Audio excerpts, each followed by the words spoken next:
Alright, we're live.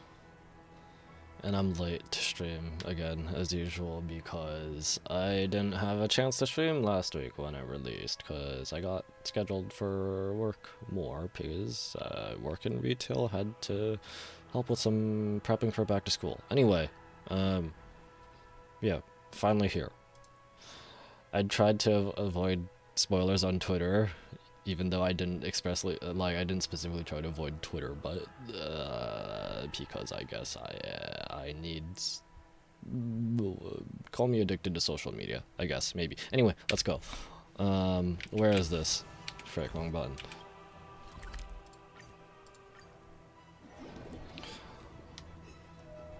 I'm also expecting this to be like 6 hours just by default. So, but it's like 9:20, so I don't think I'm gonna do the full 6-hour stream, assuming it takes that long here. I'll probably leave it around 3 hours. Why do I feel like something in my room's burning? Oh goodness. There better not be anything burning. Not right when I start.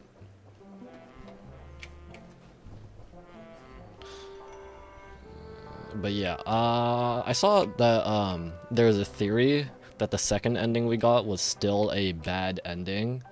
The only reason I remember in that thread was because it still gave the credits roll, and the only times it gave the credits roll was in bad endings, like at the beginning at the space station.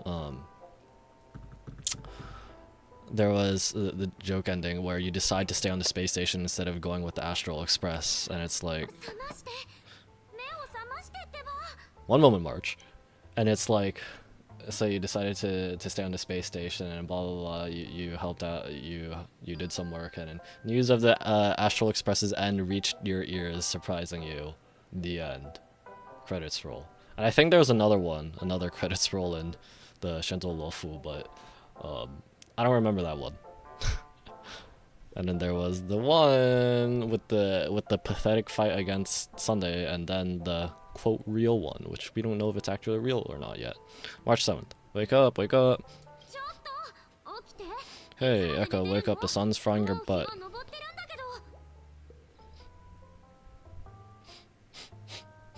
What is that burning smell? Oh my goodness. Well, if I go down burning and screaming, you'll hear it, and it'll probably get taken off of YouTube. Okay.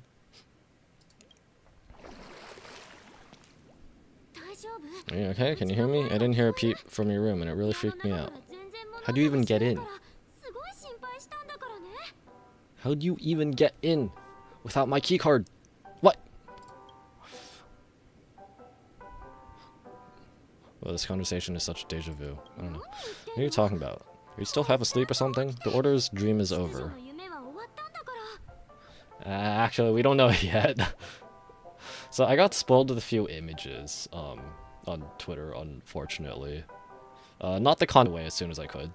I mean, I could have muted, like, I could have muted some keywords before doing this, but whatever. Even though it's been a day, I still break into a set when I think about it. Our trailblazing expedition almost ended in Penacony. I'm so jealous that you got a good night's sleep. I was traumatized and too scared to even close my eyes. I thought if I fell asleep I'd never wake up again. What happened to the Stellaron? Right. We still don't have anything on whatever Go for Wood. Hello, viewer. On the one represented by the birds. We still don't have any info on them. And like that plot line was not resolved in the slightest, I don't think. What happened to Stellaron? Ew. Stellaron was sealed while you were sleeping. The ordinary people in Penacony have no idea what happened. They just felt like something is missing from their memories. The family's official statement was like, the Charmony Festival was attacked by an unidentified Stellaron and came to a halt. After all, they can't just reveal the truth about the Order. Goodbye, viewer. Now all the major lineages, except for the Oak family, are dealing with the aftermath. The family has invited the crew to the Radiant Feldspar as witnesses for an important meeting. Everyone's waiting for you, so hurry up and pack. We're leaving as soon as you're ready. Right. We also have that thing about Firefly dying, what, a second death or something like that?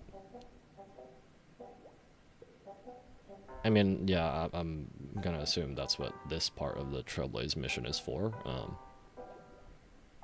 We're not leaving Penacony just yet. We will, but not this soon. In a few hours. Pop. Hello?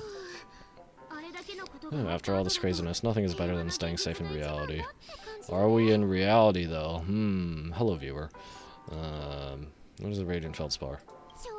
It's a massive airship, and it's awesome. I heard it's never shown to the public. Only VIP guests of the family get to board it and enjoy the breathtaking views of Penacony. The Iris family sent us a bunch of souvenirs, fruit baskets, plus this fancy button medal. After you're back on your feet, you can enjoy them all. We're pretty much celebrities on the planet of festivities now, aren't we? Tell me more about the current state of Penacony. The stellar run was sealed while you were sleeping. The ordinary people in... Oh. Yeah, I just did that. Also, the whole thing with Gallagher and Misha. Okay, well, not so much Gallagher, but Misha is supposedly like remnant memories or something of Mikhail Char legwork. And he's supposed to exist only in the dreams, like Gallagher, but Gallagher is a little different. But didn't he welcome us at the reception when we first arrived in Penacony? So by that point, maybe we were already in a dream, or maybe there is a way for him to exist in reality. Who knows? I'm sure a lot of people do now, because this released last week, but not me. What happened to you in Enna's dream? Why is someone interested in that? They say you. Okay. While I was dragged into the sweet dream, I felt a cold tentacle diving into my memories, but something else was there, so the tentacle suddenly disappeared. And then I dreamed about stuffing my face with delicious food and going on a shopping spree. Suddenly I didn't seriously believe that was the life I wanted, right? Breaking free from that cheesy illusion was just a piece of cake. I'm also still wondering, like, how, so, we're in a dream. That sequence where, Akron does another slash where she talks to us, where she talks to me, and I have the resolve after she asks the same questions from the beginning of the Penacony arc, and then Boot Hill firing that super bullet into the air. I'm still wondering how exactly that was supposed to attract the Galaxy Rangers if that was done in a dream. I don't know. Whatever, let's go meet up with the others. Let's go. We've got some time before we board the ship, so let's catch up with everyone at the Dream Jolt hostelry. Hostelry? What? Is that a word? Hostelry? I know it's a name, but part of a name. Oop, okay. Firefly, welcome back. Silver Wolf, hello from afar. How extravagant, just like Epsilon. How was it? Did it live up to your dreams' escape expectations? I already asked that when we first got here. Yeah, and you said no back then, but after all this madness, I'd say you've grown fond of it. Just a heads up, you're still on the Bloodhound family's wanted list, so keep a low profile. And this time it's Firefly in the picture, not Sam. That's gotta be a whole new experience for you, right? Indeed, in Kafka's words, that's also a missing part of my life. Still, it'd be quite inconvenient if I can't move freely. Could you help me out, Silverwolf? I knew you'd say that. Don't worry. I've hacked all the systems and left no trace. Don't do anything that may draw attention, and don't talk with guards. They might recognize you. Keep those 2 points in mind, and you can go wherever you want unbothered. Thank you. No problem, Miss Samuel. I love this fake name. Firefly Samuel. Now that we're done here in Penacony, what will you do in your free time? I heard the Genius Society is here. How about we go stir up some excitement? Well, Silverwolf, you might be done, but Firefly still has that, quote, second death or something, right? That she mentioned to us after we found her again in the Dream Reef, whatever it's called. the underworld dream-ish, whatever. Well, you know, yeah, my script isn't over yet. I didn't bring you back to hear an answer like that. Don't worry, the script says that I'll experience 3 deaths, yeah. I forgot 3. But also receive an unforgettable reward on the planet festivities. Did we already have 2? There was the one where she was stabbed by death.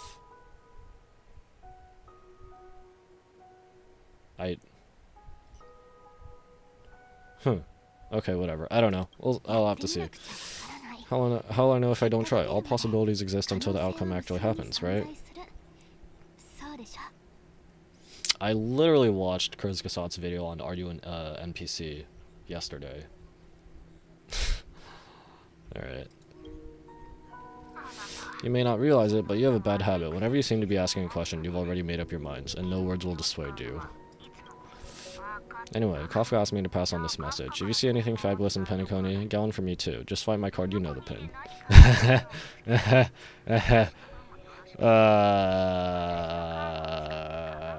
What if she's Silverwolf's a gamer?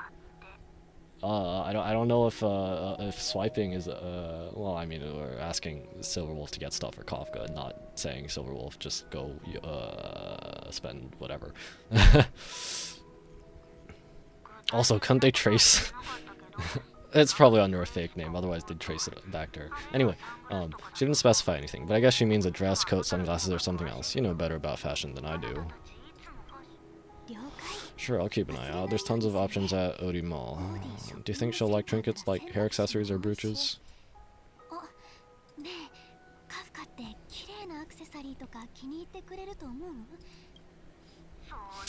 Those sound more like something for young girls. Maybe you should keep them for yourself. Oh, by the way, Blade didn't explicitly say it, but I think he was trying to say something like, temptation will show up again in Penacony. He's always so subtle with his words. Got it, he was just worried about me. Relax, Silverwolf, you know me. I won't do anything crazy. I just want to wander around and see more of the world for myself. I want to buy some oat cake rolls. I've had a cake roll every day since I arrived in Penacony, from the first day to the last.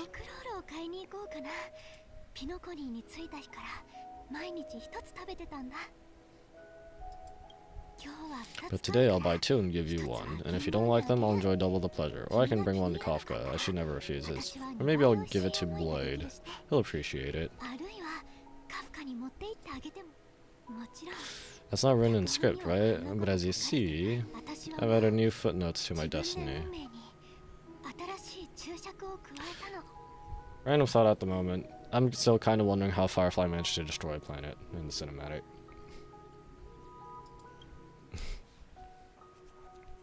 Because, like, yeah, there are planet-busting capable entities, hi Topaz, in this world, very clearly, but she is one of a mass-produced weapon. Are you saying Glamoth could mass-produce planet busters or something? Thomas, I don't remember who this is. Welcome, Dr. Topaz. The family ambassadors are still inside making preparations, but the big boss hasn't arrived yet. It'll be a while before the conference starts, I'm afraid. Quite a spectacle. The family really knows how to make things look impressive. There was also that thing that Sparkle was friggin' handing out, the big red buttons that I would only assume is a bomb. Or for detonating some bomb. I thought they would choose a more formal location for the conference. I didn't expect them to go with a luxury airship. About this, Director, I've asked around. This airship, named the Radiant Feldspar, belongs to the Alfalfa family. Is this not where Boot Hill just jumped out of the window without thinking about how he was going to land? This conference between the IPC and the family will have a direct impact on Penacony's future. Such an important event should have been held at well, somewhere secretive in the moment of morning dew. The atmosphere here doesn't feel serious enough. If I'm right, this conference is probably just a prelude. Whoever organized it wants to assess the IPC's stance beforehand. This influential figure has either has their own ambitions and wants to reach a preliminary agreement, or they plan to put pressure on us to make us back off. Oh, your mind is always so sharp, Director Topaz. When the big boss arrives, please remind her to be cautious and watch out for any traps. We're talking about Jade here. Thank you for the reminder, but I don't think that'll be necessary. When she's at the table, it's the others who need to be cautious. Just tell everyone on our team to stay focused on their tasks and not to worry about the negotiations. Oh, got it. I'll do it right away. Oh, and one more thing. Don't call Miss Jade Big Boss in front of her, or there will be serious consequences. I mean, really serious. Got it. Thank you for the reminder, Director. Hey! Hey! Don't take Akron out of my team! You suck! What? Alright. Where is, you wanna play with follow-up attacks? Fine. Where the frick? Where the frick?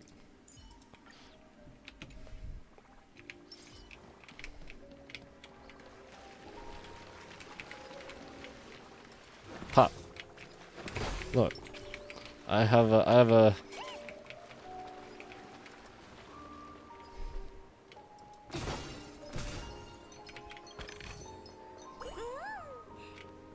Who are we talking to? Elevator? Okay. I didn't even look at where it was leading to. Hello and goodbye, second viewer. None of the important figures have arrived yet. Looks like the conference won't be starting for a while. Such a bustling place. I think I'll take a little walk around.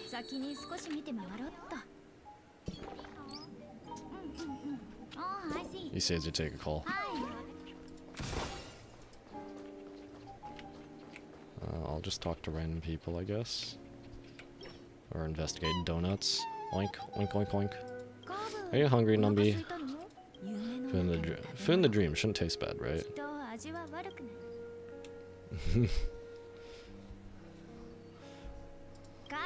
Numby, catch! Oink, oink, oink. Oink, oink. What, doesn't like it? After eating the oat cake rolls, Numby seems a bit uncomfortable. Oops, not to your liking, huh? Sorry, I'll treat you a nice meal once we get back to reality.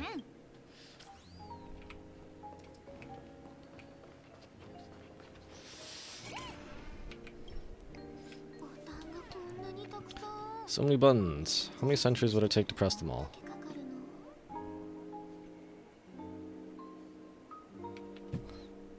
Is this not Sparkle? The voice didn't sound like a guy. Didn't expect those pooches to actually recycle them all. Yeah. Frick off, Sparkle. Oink oink. Numby knows something's up. Huh? What are these?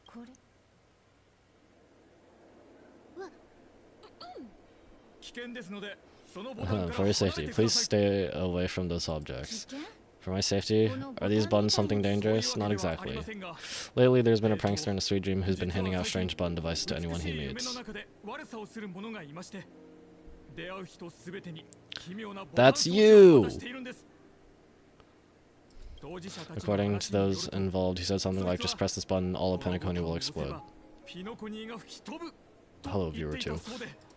Luckily, no one's believed him. Still, the Bloodhound family collected these buttons just to be on the safe side.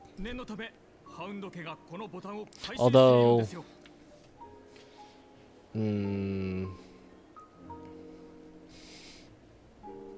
if Sparkle was the one handing them out for other people to press, why did she have them all here now? Because, like, she was pretending to be Robin, and she was saying, like, hey, something good will happen. So, and, like, I assume people will be like, oh, cool, Robin's telling us to do this, we should do it. So why are they all here now? Because I'm pretty sure this is Sparkle, just from the voice. Hasn't anyone tried pressing it? What'll happen if you press it? Hasn't anyone actually tried? Well, perhaps you don't know about much about Penacony. All the guests here have one thing in common. They're terrified of death. Anyway, the family will deal with these things. Please kindly keep your distance.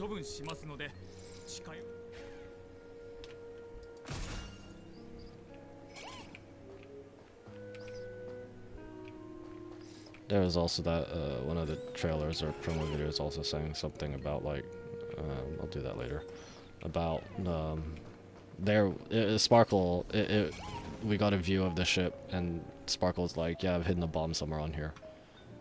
or something like that. Thank you. Now, where is this last person? How am I gonna... How... Greetings, madam. What can I do for you? Hello, could you tell me more about the Raging Feldspar? I assume you're the ambassador of the IPC Strategic Investment Department? It's my honor to assist you. The Radiant Feldspar is owned by Mr. Odie Alfalfa, head of the Alfalfa family. Mr. Alfalfa invested a significant amount in building this luxurious airship an Amber era ago, and it has been sailing across the 12 hours of the dreamscape ever since. Oh, so it's owned by old Odie himself. No wonder this ship is so lavishly decorated. Indeed, Mr. Alfalfa has impeccable taste. Only the most prestigious guests are invited by the Alfalfa family to board this airship. Please allow me to continue with my introduction. The Radiant Feldspar has been cruising over the Sea of Dreams in Penacony for an entire Amber era, but its voyage was temporarily halted due to the recent reverberation. Reverberation? Such a formal way of putting it. You're really downplaying the whole thing. I apologize. Please continue. Following the previous reverberation in the Sweet Dream, the Radiant Feldspar had to suspend its voyage temporarily. Thankfully, the factors that disrupted the dreamscape have been resolved. However, due to, well, certain special reasons, the Charmony Festival, originally scheduled at the Penacony Grand Theater, had to be temporarily postponed. So Mr. Alfalfa suggested relocating the Charmony Festival to the Radiant Feldspar, taking this opportunity to announce the resumption of the airship's voyage. Well, that would meet the family needs. That would meet the family's needs and create momentum for Mr. Alfalfa himself. Quite fitting for a legendary tycoon like him. Thank you for explaining matters to me. Goodbye. Oink oink.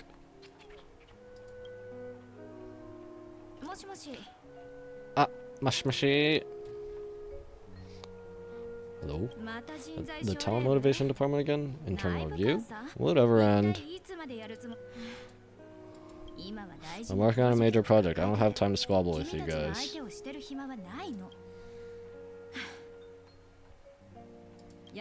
The way I handled your Rillo case was approved by senior management, and all the project logs and call records are complete. Can't you check them yourselves?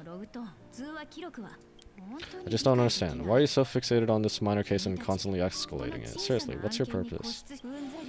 Sounds exhausting. Why not just hang up? I'm pretty sure I looked up who the VA of Jade was, and I forgot, because she sounds very familiar. In my opinion, you handled that project quite well. Little ball of ice in exchange for the Astral Express's good favor? That's not a bad deal for the department. And don't be scared of her. It's been a while, little Jelena, or whatever. I've been looking forward to working with you. Never imagine. Okay, whatever. Is there trouble? You can tell me anything, just like the old times. It's been a while, Madam Jade. I'm honored to have the opportunity to work with you. I saw some posts and stuff about how Topaz was her backstory actually indicates that she kind of signed her life away to work for the IPC or something because her home planet was kind of screwed up, or I don't know. And that this relationship she has with Jade is on the surface kind of friendly, but it's a little more sinister underneath, I guess. I don't know. You're still so formal, aren't you? Forget about the hierarchy and treat me as your equal. No need for unnecessary titles like Madam. I'm sorry, but it might take some time to get used to that. After all, you are a senior. Well, now that we're both members of the 10 Stone Hearts, I need you to be at your best, especially since the upcoming negotiations leave no room for error. As sharp as you are, I'm sure you figured out the true purpose of this conference, right? I believe old Odie has taken it upon himself to test our limits before the official negotiations between the IPC and Penacony. That's true, and it works in our favor. Do you know why? If we can reach some sort of agreement with old Odie beforehand and engage our opponent's boundaries, our future negotiations will go much more smoothly. That's the obvious benefit. Exactly, and the hidden benefit is that, as the head of the Alfalfa family, his actions suggest that the 5 lineages might not be as united as the Odes of Harmony would suggest. As long as the influence of Harmony hasn't completely deeply permeated their core, personal desires will always have their way. Thankfully, influential figures in Penacony haven't entirely suppressed their own desires. It's similar to the power struggles within the IPC. The supposed all-for-none philosophy, shared by the five lineages, it's just a slogan now that the Dream Master has gone. After the downfall of the Oak family, Old Odie's faction became the dominant force in Penacony. Even if we consider only the succession order, he's the longest serving and most senior among all the family heads. Yes, that's exactly why we need to handle the conference following an agreed upon strategy. It's like playing a game of chess where every move needs to be carefully thought out. Absolutely. The 3 steps of negotiation. Listen, test, and strike. That's what you taught me. Pretty clear, although you seem to have changed the order in the Urillo case. That was based on my personal experience. I apologize for interrupting your conversation, but the family head is ready to meet the ambassadors from the Strategic Investment Department. Time to get to work. Let's prepare ourselves and meet the esteemed supporting actor. Remember, our goal is to create an opportunity for the IPC to enter Penacony. Adventurine has already made a small opening, and you and I, we're going to tear it wide open.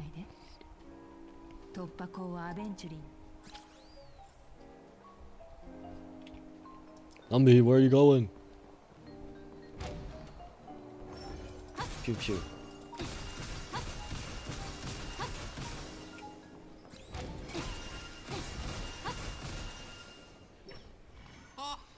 Old Odie.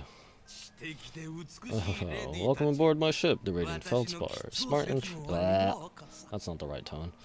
Welcome aboard my ship, the Radiant Feldspar. Smart and charming ladies. Please, have a seat. Let's have a pleasant conversation. This is a Pepeshi, right? Pepeshi?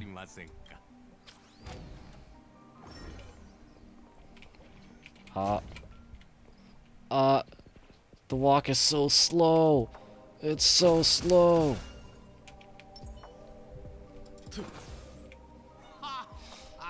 Oh. Welcome aboard, my dear ladies. Forgive me for the lack of attentiveness. That might have led to a lengthy wait outside. No problem at all, Mr. Alfalfa. It's my honor to meet you in person. You may not be aware, but the book, Odie Alfalfa, the biography, is a must-read for all the Strategic Investment Department employees. After all, to many, you are the legendary figure who single-handedly built the Penacony economy. I expected no less from 10 stone hearts from the Strategic Investment Department. You're definitely skilled in the art of conversation. I always enjoy talking to smart people because we don't have to beat around the bush, but we can just get straight to the point instead. Since I invited you IPC ambassadors on board, I'm sure you figured out the topic I'd like to discuss, yes? The future of Penacony, if I'm not mistaken. Precisely. Those few words represent a terribly complicated situation indeed. Let's take that golden-haired guy who's not showing up, for example. He put in great effort and almost got himself killed. But what was it all for? Wasn't it eventually to create an opportunity for UIPC to regain control of the precious Esdana? I don't remember what this is. The wisdom and experience you've accumulated over 10 amber eras are truly impressive. Let's assume your assumptions are correct, Mr. Alfalfa. How do you respond to the IPC's actions? I appreciate your composure, Miss Jade. You must have witnessed much in your worldly experiences. Goodbye, viewer. However, perhaps you don't know much about Penacony. Although he won't sit idly by when faced with a greedy wolf.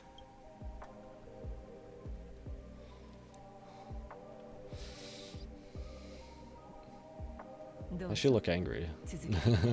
Please, go ahead, I'm all ears. I'll be straightforward. I requested this meeting before the official conference to dissuade the Strategic Investment Department from trying to lay a finger on Penacony. If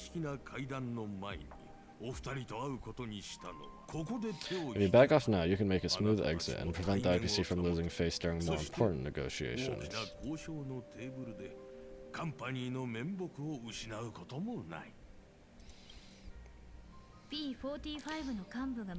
One of our P-45 executives was attacked and nearly killed in the dreamscape. The IPC can't simply ignore this incident.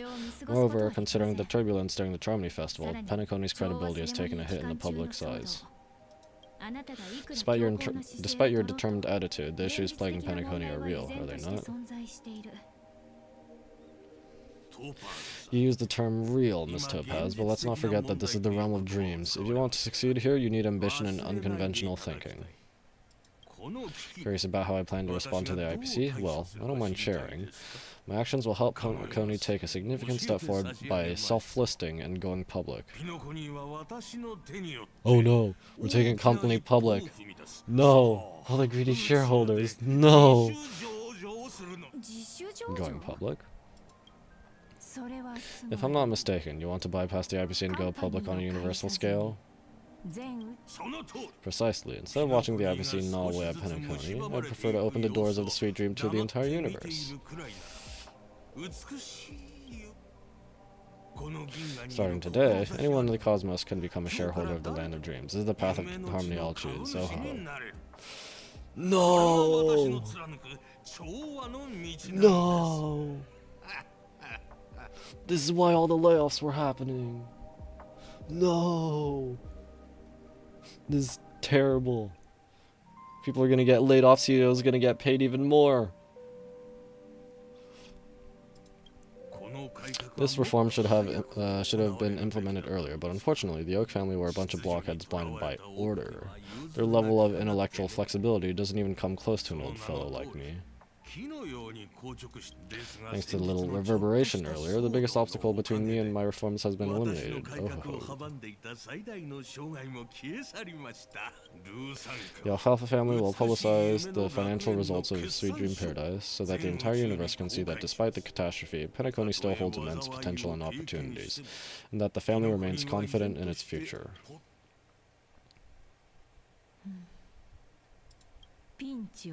Crisis and opportunity are two sides of the same coin, so I've been waiting for the right moment. So you've been waiting for the right moment for Penacony to regain the spotlight. And if Penacony should seize this opportunity to overcome adversity, even if the IPC tries to intervene, every move we make will be scrutinized by trillions of people. Now I'm convinced that you've indeed familiarized yourself with my biography, Miss Jade, so about your next move, please consider it carefully.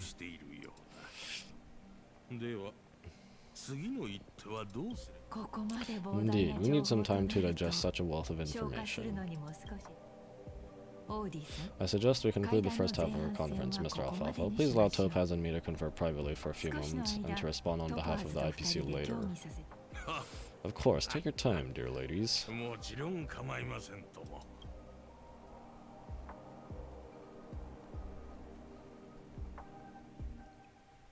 Back to me. The Alfalfa family had a meeting with the IPC. Don Hung and the old man. I got this information from a messenger sent by the IPC ambassador. He said it was to return the favor. I don't know if the IPC is an antagonistic faction. Or not. I mean, obviously it's not going to be so, like, cut and clear and whatever. Is that how the saying goes? I don't know. It's not hard to imagine. Penacony today is pretty much like the frontier prison it once was, with external forces casting greedy eyes and the undercurrent of order lurking within. Instead of falling into a situation where they are plagued by both external and internal threats, Penacony would rather take a step back and invite the IPC to negotiate at the table, ostensibly to cooperate, but in reality to secure more opportunities for their own survival. Well, no wonder they sought the mediation from the Astral Express. In your opinion, who should we stand behind?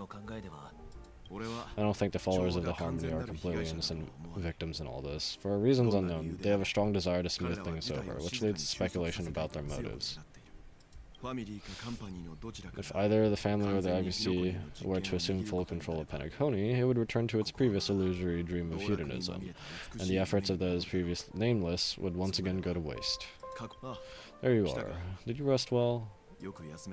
Hi. I didn't disturb you since you were in a deep sleep.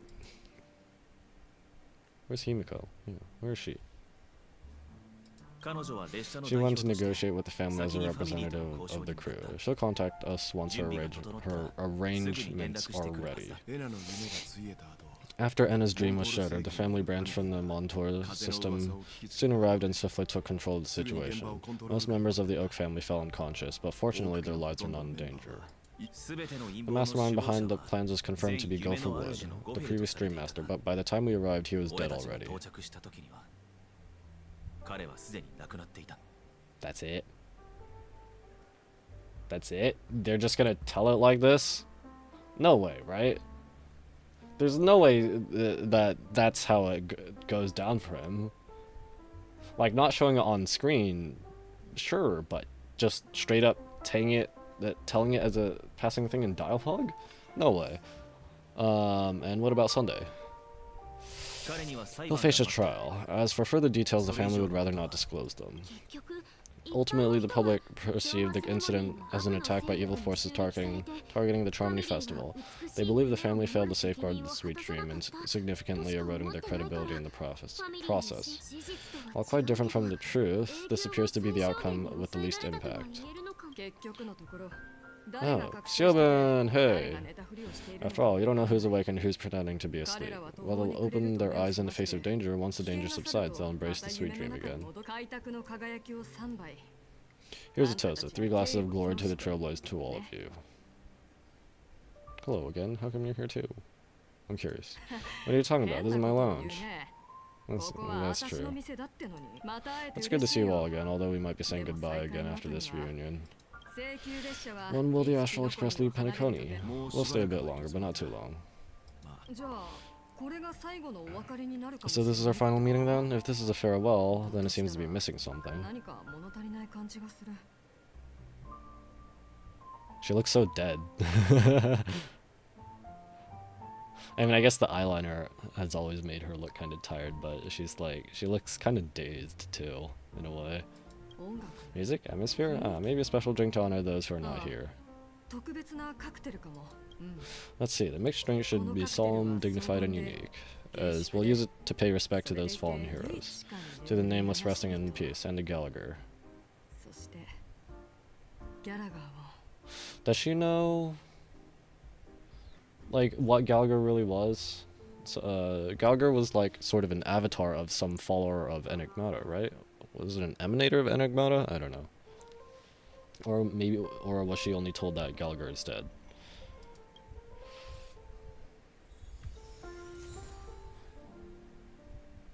La messe de la Thé. I'm gonna assume that's French, and I can't French. I'm sorry. I took 2 years in high school, and I couldn't do it.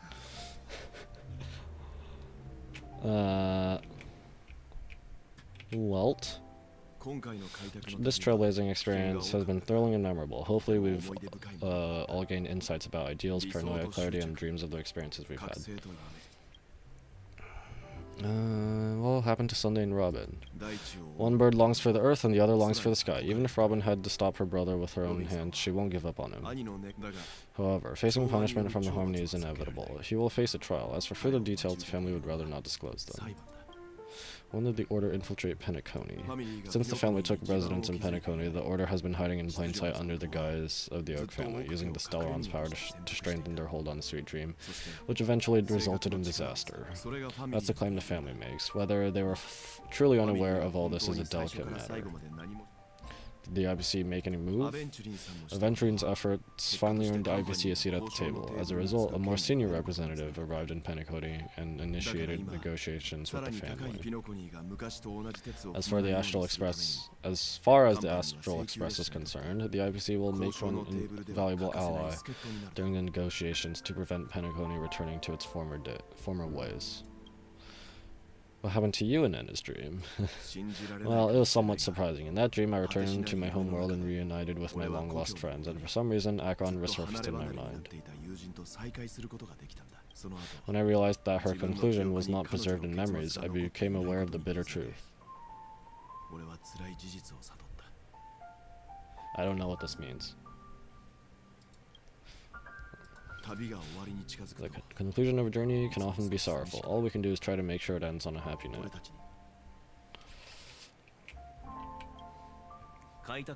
It's rare for all passengers to leave the Express together during a trailblazing expedition, but for Penacony, seems the most appropriate. But what about the Express? Pom-Pom. Pom-Pom's still on there. Remembrance Messenger is still there. Bubbles is still there. Who else is still there? I don't know. Given the conductor's presence, there's no need to worry about it. However, it's crucial that we soon return to inform Hom Hom about the, Nameless. What happened to you in Enna's dream? In my dream, the express stopped at many places and passengers came and went. However, the 5 of us were always present and the journey seemed never-ending. Perhaps this could be a deep-seated desire inside me, and upon realizing this, I knew it wasn't real. Is the Order incident in Penacony a unique case? No related records exist in the databank, but I have a theory. The hidden dangers of the Order have always been within the Harmony, and this issue existed with the family from the very beginning. However, now that more powers in the universe are aware of the secret, the situation in the cosmos will become more complicated. That's all for now. Like I said, we'll go and see. Once we've packed everything, we should head to our next destination. Which is where? Where? Alright, Siobin. Ready to drink your mix, Echo? What happened to Gallagher? I'm not sure. I haven't seen him since our last meeting at the lounge. Come to think of it, he always did come and go quietly. Okay, so she doesn't know. Do we, in-game, actually know what happened to Gallagher? I don't remember if, in-game, like, if it was stated to the Astral Express that he was just a creation of the Enigmata. Because he said he was a follower of the Enigmata, but I don't remember if it was told to our characters that he was a creation of it. We used to discuss everything here, but every time he'd leave, I'd realize that I didn't know him at all. Such is the mystery that is Gallagher. I have a hunch. Perhaps he's already fulfilled his wishes and won't be coming back. Let's mix the drinks. Before we start, would you like to talk to your friends? We have plenty of time. No need. I already did. Let's get started. Alright, as you wish. I think I have an idea about what drink to make. Would you like it to make a bitter or sweet? It's up to you. Choose the flavor that suits you best at this moment. Bittersweet, please. Bittersweet. Training sweetness. One of the most challenging drinks to make. A slight imbalance in the ingredients can result in an overwhelmingly viscous. Oh goodness. I don't actually remember. I'm gonna assume that's viscous. Sweet taste. I don't know. However, with the right ratios, you get a uniquely sweet drink with a lingering aftertaste. Not a bad choice. Let's start mixing. Weewoo, weewoo, weewoo, weewoo. Mini. Oh. Weewoo, weewoo. Dream Jam. Where is Dream Jam? That's actually very sweet.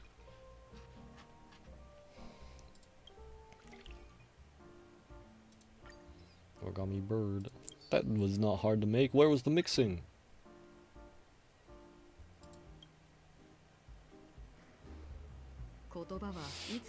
Words always fall short. If you want to bring closure to past events at this lounge, there's no better way than mixing a drink. Blend all your memories and emotions together and stir them well. Through the filter of time, what remains in the glass is something to savor. Well, it's done.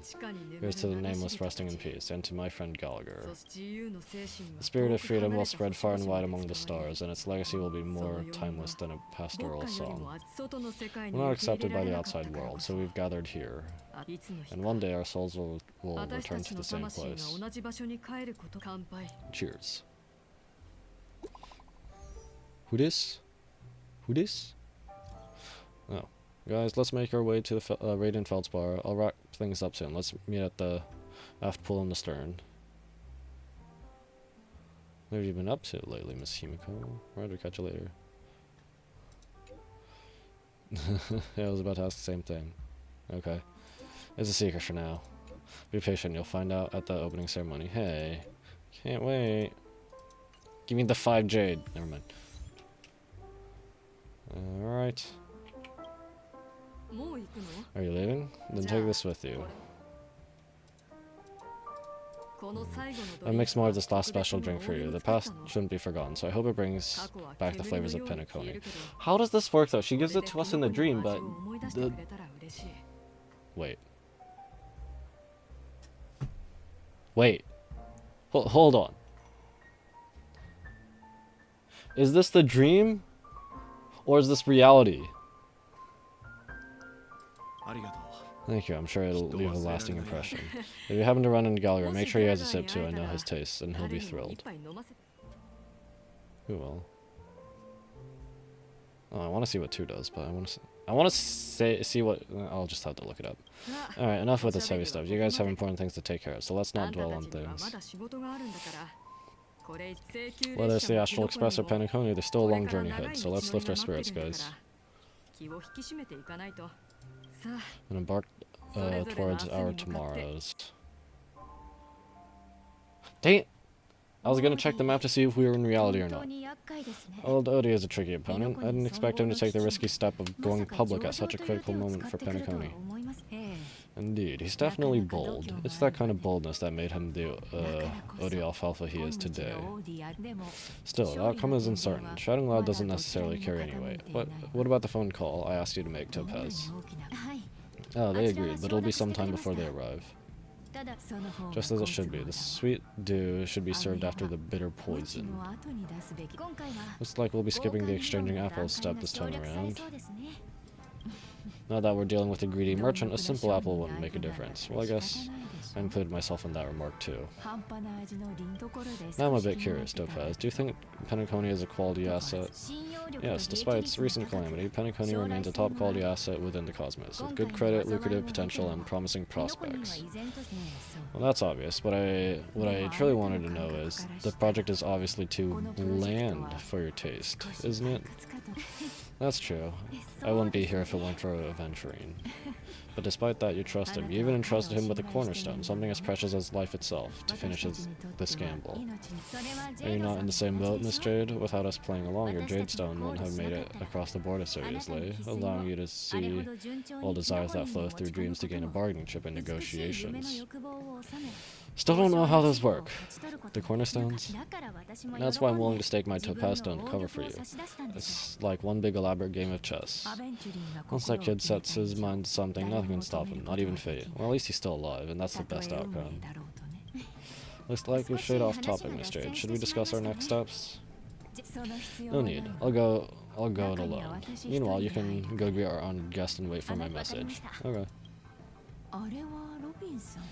Is that Robin? She's also here on the Radiant Feldspar. Can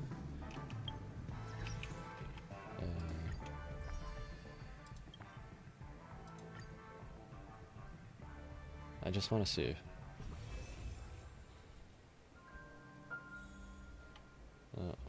Washtopia, that's... Yeah, that's not a story thing. Okay, so this is the dreamscape. Okay. So did she never meet Gallagher in, like, reality? I mean, Gallagher's supposed to exist in memory only, but... or dreams only, but... I don't know.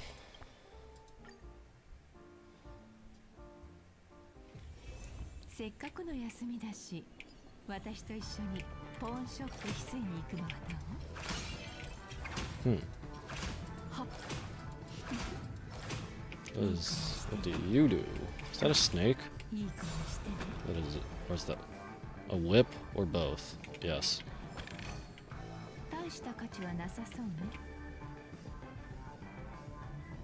It's still messing with the party. Oh. Burb! Oh wait, you're not one of the hidden ones. Don't your claws go weak standing up so high up? Cute burbs, origami burbs. Greetings, Miss Robin. I didn't expect to meet you here. Miss Jade, greetings. The opening ceremony for the Charmony Festival has been moved to the Radiant Feldspar, so I'm here making some preparations. How does she know who Jade is? Huh. Whatever. How about you? Have you spoken with Mr. Alfalfa? I'm actually on my way to meet him right now. Do you know him well, Miss Robin? Unfortunately, I've never met him. I've only heard a few comments from the former head of the Oak family. Mr. Alfalfa is respectable when it comes to business, but in other respects, I can't say the same. Where do you think the future of the planet of festivities is headed? I also just realized she has, like, slit pupils.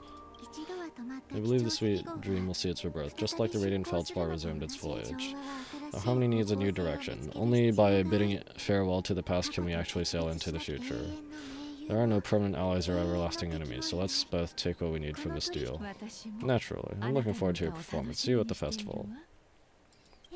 See you later, Miss Jude.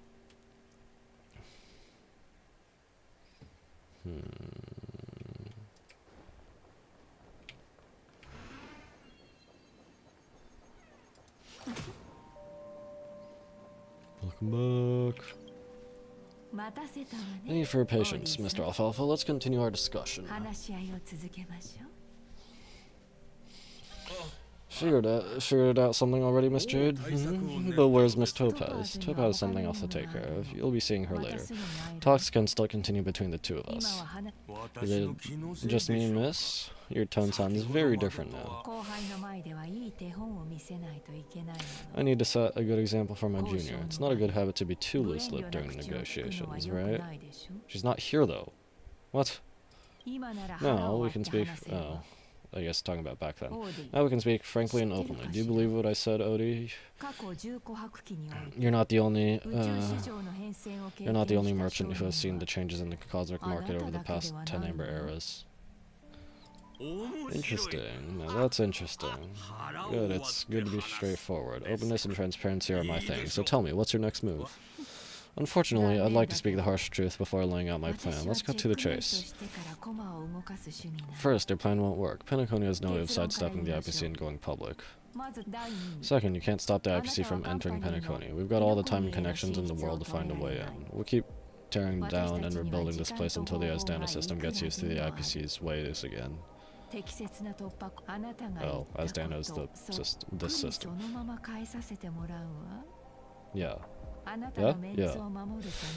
Now I'm repeating your words exactly. If you don't want to be a laughingstock and have everything gunning for you at the official conference, you'd better drop your little pie-in-the-sky plan.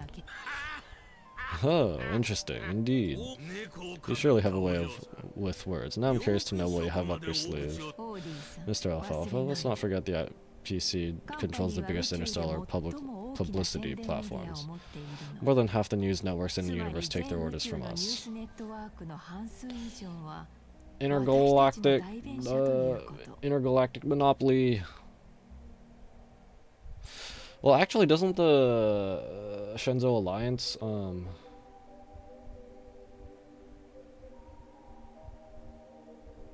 that's what it's called, right? Shenzhou is the whole alliance. The Luofu specifically is that ship, I think.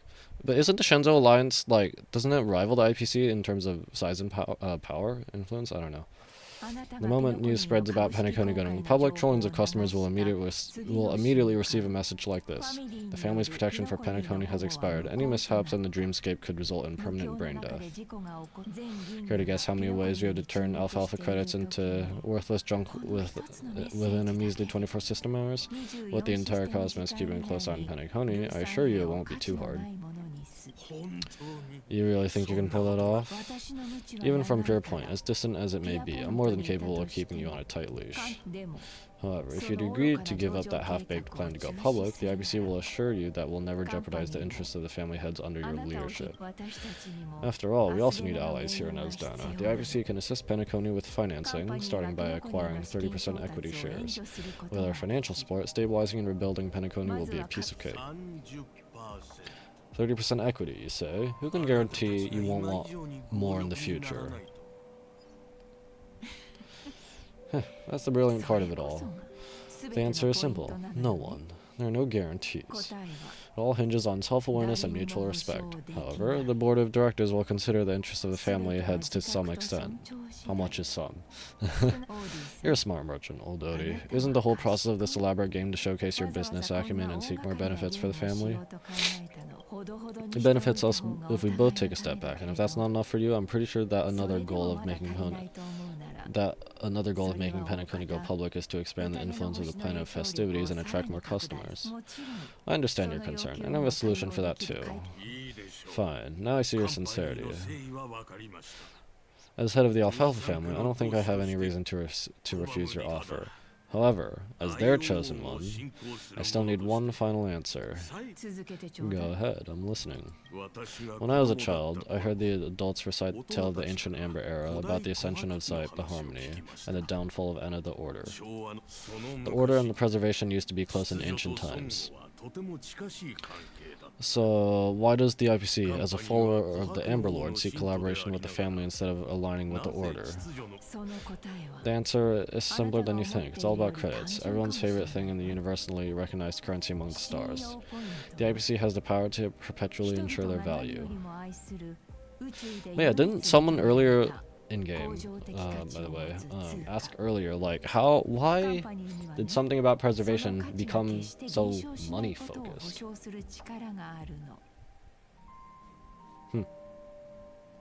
Maybe that question will be answered down the line. With each new world integrated into the credit system, the IPC adds another building block to its cause. Eventually, all exchanges, capital, and businesses will operate within a unified monetary system. Why does this sound a bit like cryptocurrency? Sounds like Bitcoin. Sort of. No, I don't know. By then, all planetary developments will be recorded in accounts with well-defined values and the ability for exchange and circulation. And the heart of everything will be Klepoth's credit. And then the IPC will be able to exert influence over everything. That doesn't sound like a good thing. Our intention is to establish enduring preservation, so I'm sure you can understand.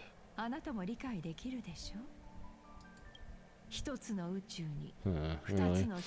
This universe doesn't need two types of order. Oh, well said. Now you've convinced me. Alright, tell me your solution. Let's see if we're thinking the same thing. And let's continue our conversation. Please, Topaz, please invite Sweet Dude to join us at the table.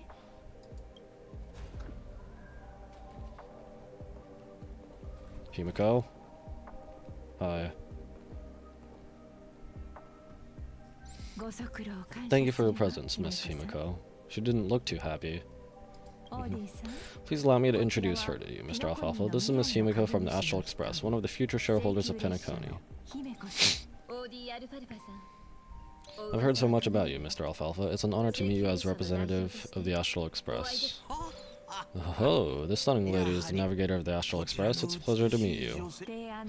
I believe everyone here is familiar with the general contents of the proposal. After this round of financing, the IPC is expected to hold 30% of Penacony's shares. Then, the IPC will transfer 5% of that stake to the Astral Express and recommend Miss Himiko as an independent director to honor the sacrifices and contributions made by the former Nameless to the Land of the Dreams. While this decision isn't finalized yet, we are honored that everyone here recognizes the way of the Trailblaze. While the Nameless didn't embark on their journeys for fame or fortune, if this is the wish of both the family and the IPC, I will represent the Astral Express and fulfill my duty as a member of the board of directors. The entire crew has agreed to assist in the reconstruction of Penacony. Beyond that, in our future travels, we are committed to bringing the beautiful dreams of the planet of festivities to more worlds. Of course, all cooperation is based on one premise. The path of harmony in Penacony must not be distorted again, and such a tragedy must never occur. Topaz still looks kind of not happy. After negotiations.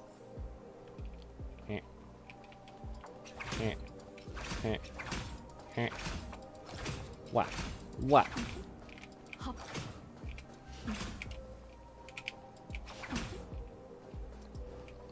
Alright.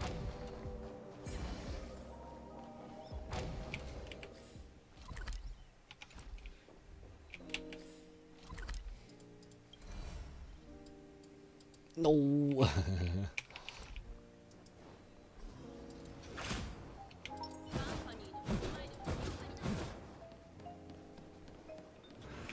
Is that guard still there? Musing over the buttons. Guess not. I'll do that later. Again. Old Odie is in agreement, so the issue is settled, I presume. What about the remaining family heads? They will soon realize the situation. When Old Odie answered the last question, he represented more than just the Alfalfa family. When should we schedule the formal negotiations? I'll handle the arrangements. It's all up to you. I'll step back and let you handle the negotiations and take over. I won't be involved. But Miss Jade, this is... Aventurine initiated this case, and you are his project partner. If that kid hadn't overplayed his hand, I wouldn't have been pushed to the forefront. I came here today to help you sort out the toughest issue. I trust you'll be able to wrap things up quite nicely, little Jelena. Yelena? Jelena? Of course, there won't be any problems, and please, give Diamond my assurance. Don't worry, Diamond has always trusted us. I'll put in a good word for you, and you'll have your P45 position back in no time. Oh yeah, she got demoted after the failed negotiations in Euro 4, huh? Radiant Feldspar, what a fantastic ship. Now that my business is done, it's time for me to indulge in my little hobby. You want to open a Bonajade exchange branch on the ship too?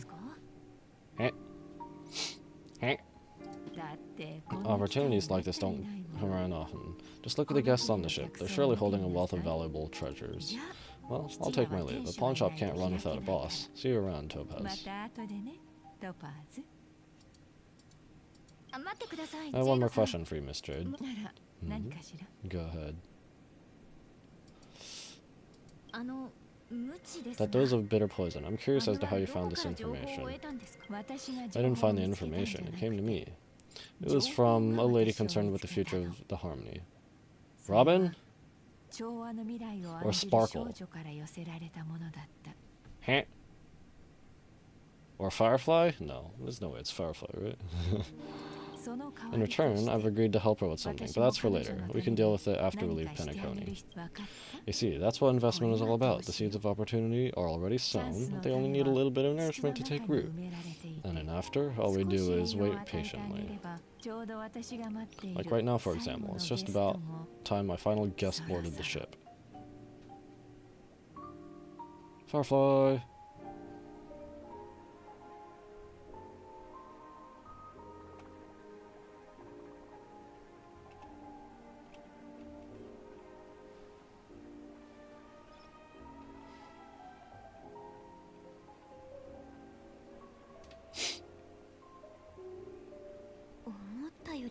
Sneaking in was easier than I thought. The family security is as lax as ever. So this is the Radiant Feldspar. So luxurious. A pawn shop that grants wishes. Is there really a place like that on this ship? I'll find out for myself if the rumors are true or not. Meteor strike!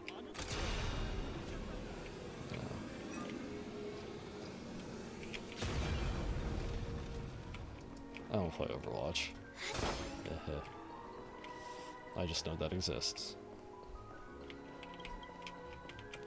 Let me in! Dang it.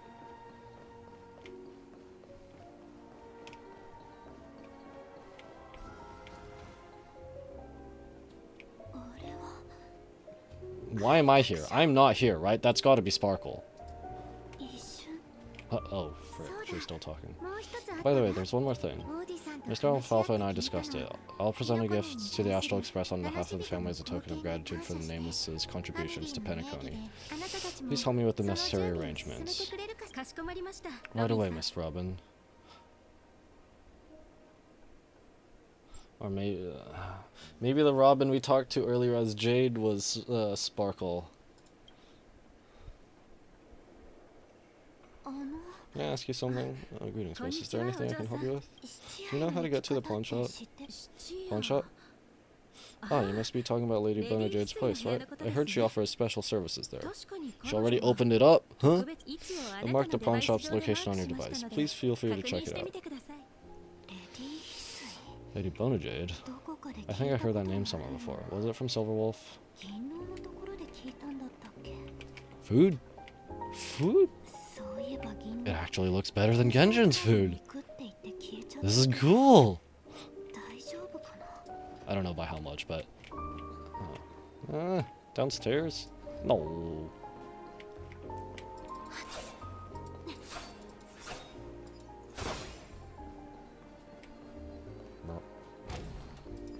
Hey. Okay.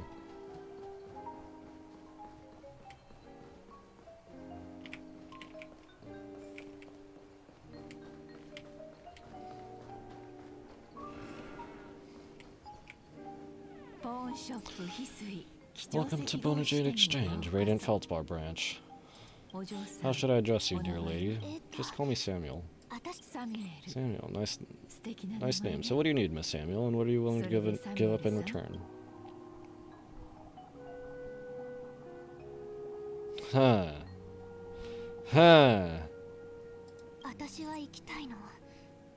I want to keep on living, and for that I'm willing to give up everything I have. Everything you have?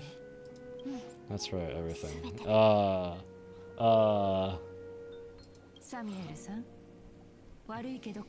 Miss Samuel, I think you'd best turn around. It seems you're not quite familiar with the term pawn. What do you mean? It means, I mean it literally. I sense your burning desire to live, but unfortunately, you don't have anything of equal value to offer. Okay. A pawn shop that grants wishes. I see. It's just a marketing gimmick. That's quite a harsh accusation. I understand you may not fully comprehend what I mean, but don't worry, I'll help you understand. Go and talk to these people. They're all customers of my pawn shop. See for yourself if their wishes have come true. Once you've done that, come back to me. I'll help you understand the true meaning of pawn and make you realize what you're missing. That Lady Bonajade feels more like a moneylender rather than the owner of a pawn shop. Back upstairs? Well, I've got nothing better to do anyway. I'll do as she says and see what happens.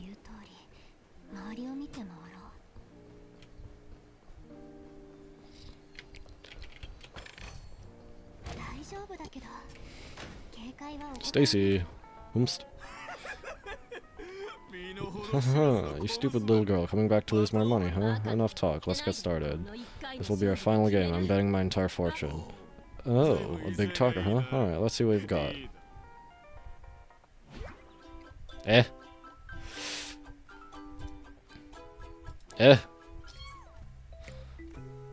Origami Bird Clash is a match 3 battling game where you have to match... okay. Is this like Bejeweled? It's basically Bejeweled. Clear fruits, okay. Each cycle has a limited number of moves, and the cycle ends on running out of moves. This is literally Bejeweled.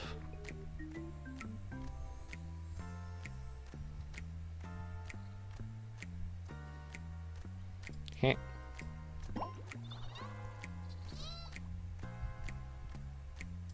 Heh.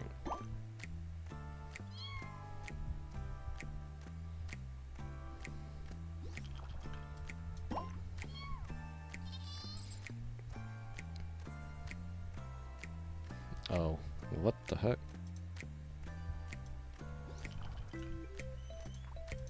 What is this of arrows? Oh, right, they explode in a line when they're used. Origami birds fighting? Ooh. Knocked out in one. I won? I actually won? This can't be. You lost to me 10 times in a row. How could I possibly lose to you at such a crucial moment? You're gonna accuse me of cheating now? Well, I mean, she talked to Jade, right? Maybe she's doing some underhanded stuff. That's true. Lady Bonajade has truly blessed me. Finally, his luck has turned for the better. A great new era for Stacy, the Master Gambler, has arrived. Well, that got to her head pretty quick. Let me play Bejeweled in Honkai Star Rail, please.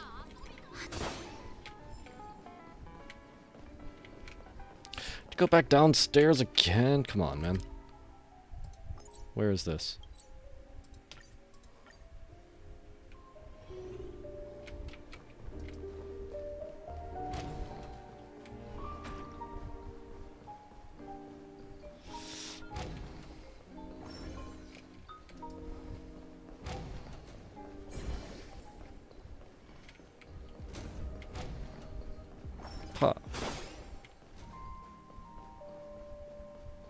Dell. I prepared a gift for you, Dorothy. Check this out. Oh, what a beautiful necklace. Is it made of cymophane? It's stunning. How do you know I love jewelry made of cymophane? It was the same purple hero's necklace my dad gave my mom. I never told you anything about it. How'd you find out, Dell? So, Will you go out with me? I will. That seems a little vain. Really? I mean, really? I never said yes because I thought you had no idea what I liked, but this gift made me realize you're actually paying attention all along, trying to learn everything about me, so yes, I will.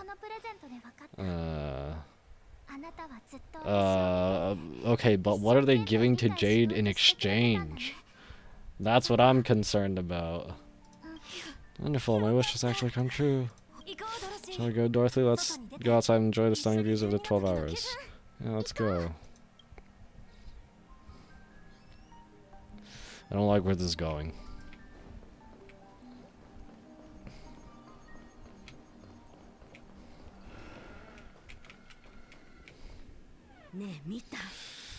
Hey, did you see that? The gray-haired one outside. Don't look around, just focus on your drink. Wait, are we talking about me now, Echo? Seriously, they look like a total lunatic. Is that...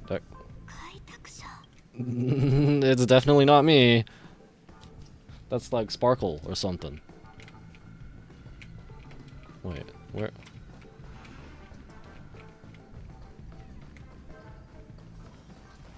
Wait. It is me. March is right here. It is me. What? Wait. You come down already. Everyone's staring at you. No, it's not the best time to do that. Sorry, Echo. I'll catch up with you later.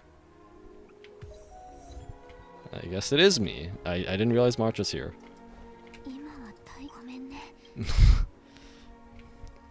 Alright.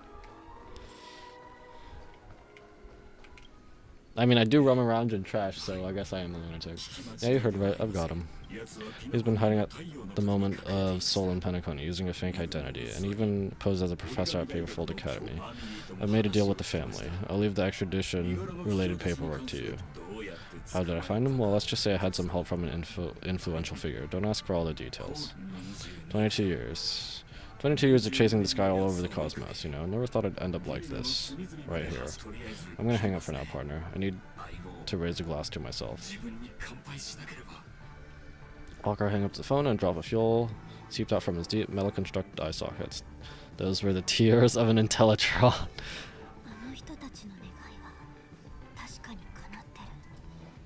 Okay, but what's the price they're paying? I don't just understand. How did she do it? And what does pawn really mean? I should go back and ask.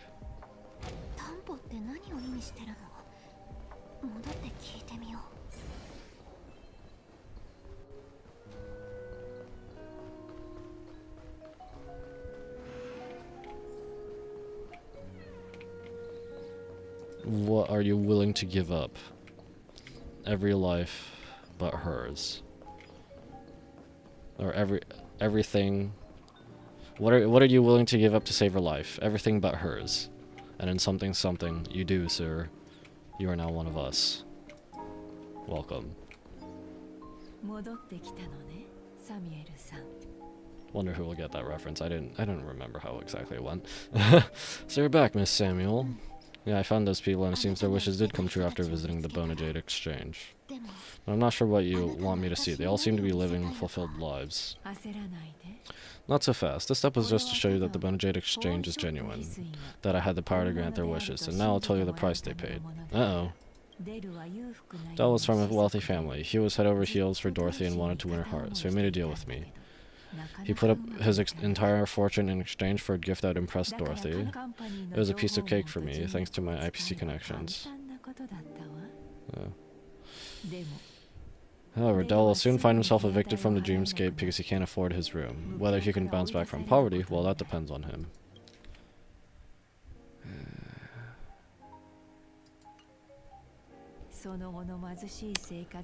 Yeah, no. Let's just hope that necklace will keep their relationship from crumbling. Then there's Stacy, a lady with the gambling addiction. She wanted some serious luck, but she had nothing to offer. So I took something else instead. I took away all her close relationships. How does this actually work? From the moment she stepped out of the Bonajade Exchange, every casino in the cosmos would remember her name, but her parents and siblings would sever ties with her, and it would be impossible for Stacy to make any real friends again. She will accrue a vast wealth due to her good luck, but she'll never be able to use it for the people who truly matter to her.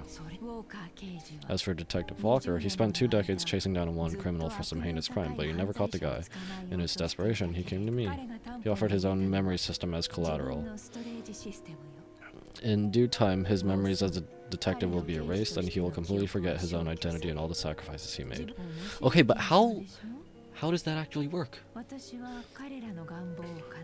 Interesting, don't you think? I fulfill people's desires and grant them favors, and soon they come back to me with even greater desires. When people see others' desires get fulfilled, they develop their own desires. It seems like an endless cycle, but it does have a goal. In the end, I will get what I desire from this whirlpool. And patience happens to be one of my greatest strengths. So now, do you understand what you must give up, Miss Samuel, or should I address you as Firefly? Ooh, her actual code name. Starting from the day she was introduced, and then the day her banner ends. AR 26710, a remnant of Glamoth's Iron Cavalry. I'm not surprised. You're much calmer than I expected. Entropy loss syndrome. Truly an unjust misfortune, isn't it?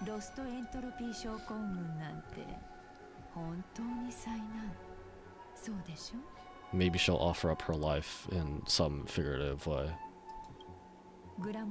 The higher-ups in Glamoth implemented such a failsafe within the genes of their warriors, just to make sure the Republic's most powerful weapons wouldn't fall into the wrong hands. But Glamoth is gone. I don't know. Well, that shouldn't affect the failsafe, but yeah. As for the price, those Iron Cavalries weren't exactly seen as regular independent humans, so there wasn't really a price to be paid. However, you are different. You're now a Stellaron hunter, a living being named Firefly. Naturally, you want to continue your existence, but with the firmament front gone, the people who know the secret and can cure the disease are nowhere to be found. Are you suggesting that the IPC has a remedy? Well, there might be a silver lining, that's all I can say for now. There might. I see, it's no wonder you said I can't provide anything of equal value, because nothing I own holds any meaning. So you're going to ask me to personally restrain my partners to ensure my own survival. I don't get it. Unfortunately, that's not quite the case. Partners, nice way to put it. Now I'm even more curious about the Stellaron hunters. Each of you has your own identity and a special bond with each other. It's strong and intimate, and yet allows for independence. As for the 10 stone, just as the 10 stone hearts follow Diamond, you follow your own leader. I wonder what they are like, and if all Stellaron hunters are like you. Traveling on the path of finality, but struggling against your destiny, attempting to make the move in the opposite direction. Finality, Terminus, and friggin', I don't know, is this Kiana? Is this Star Rail's version of Kiana? I didn't play Honkai Impact, I don't know the lore about it. Something, XPs or alternate universes, even though they're not really like parallel universes. Something, Eve, Quantum, Imaginary Tree. I don't know. Maybe I should look at all the lore one day. I really hope that one day all of you will come and visit my pawn shop. I'll be waiting patiently for that day. Which one? This one?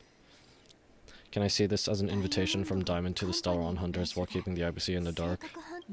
Consider it as more of a personal offer from myself. It doesn't represent the IPC or the Strategic Investment Department. The Stellaron hunters have interacted with the IPC, but not the 10 stone hearts. Our paths have never crossed. As for your offer, I can pass along to my partners, but I have a question. You know who I am, and you must know that my partner is keeping an eye on this room. If she wanted to, she could let the entirety of Pure Point know about it within a few mere seconds. What drives you to take such a risk and extend this invitation on behalf of Diamond, even if it could lead to your downfall? Simply put, you and I are the same. How so? However, unlike you Stellaron Hunters or the Astral Express, we band together, merely to obtain what we want.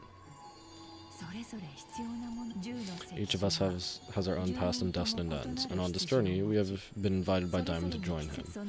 This journey could either be brief or long, as each of us carries a void in our hearts that can only be filled from the outside. So, Diamond made us a promise to divide the power of the Emanator preservation into 10 pieces and give each of us a cornerstone to fill that void. So is Diamond like one of the 10, or is he a leader and then there are like 10 others? And also, which one's the Emanator? Is Diamond the Emanator or someone else?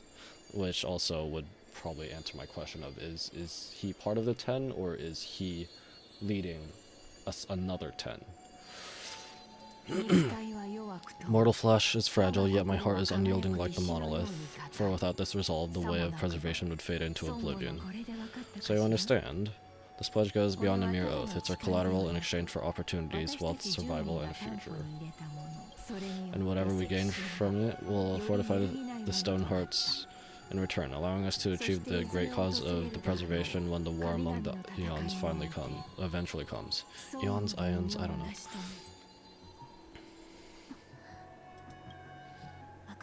I understand. Take your time, child. You don't need to give me an immediate answer. Like I said, patience is one of my greatest strengths.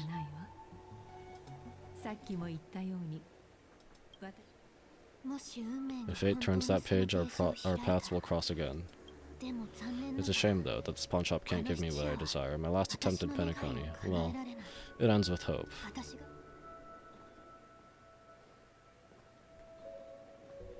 And now...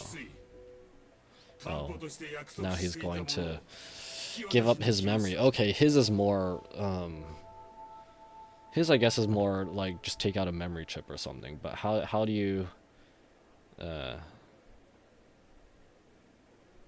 well, okay. I guess for the Pepeshi, he said like his entire fortune, yeah, she is part of the branch that she is part of the organization that oversees it, and she said she has connections, so she can deal with that.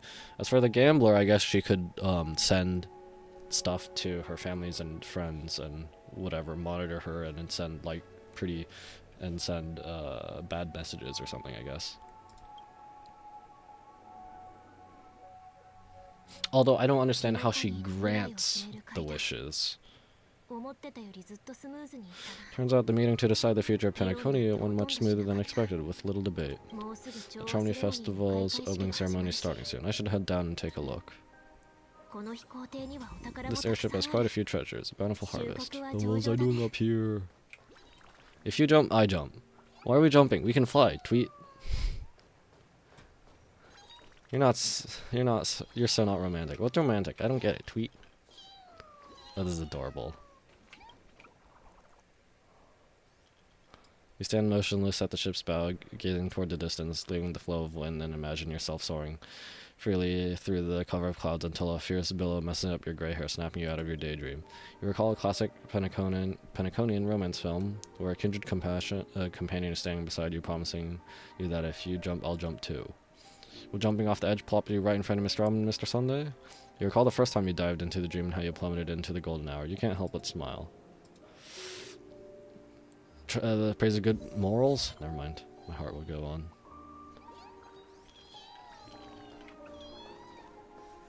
Something Titanic? I don't know. Boot Hill? What are you doing here? And why is Aventurian's hologram here? Remember, I can take you out with just one shot whenever I choose. You're a hologram.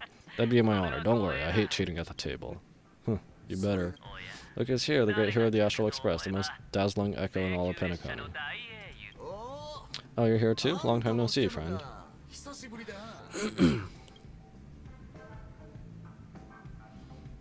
What are you guys whispering about?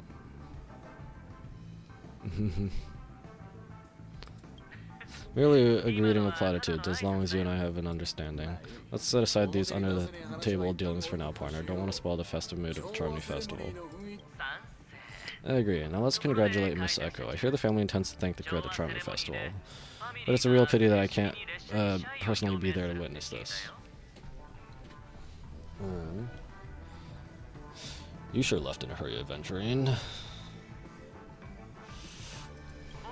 My job was to just give the IPC an opening. Other things aside, I think I did a pretty good job at achieving this. While you were at the Dreamflux Reef, we were actually close by. We wouldn't have been able to dig up so much dirty information without the help of a knowledgeable friend. Whomst? What? Oh. But that emanator didn't pull any punches. My body couldn't hold out too long. Otherwise, this would have been settled in a much cleaner manner. Talking about Akron? Or the emanator of Enigmata?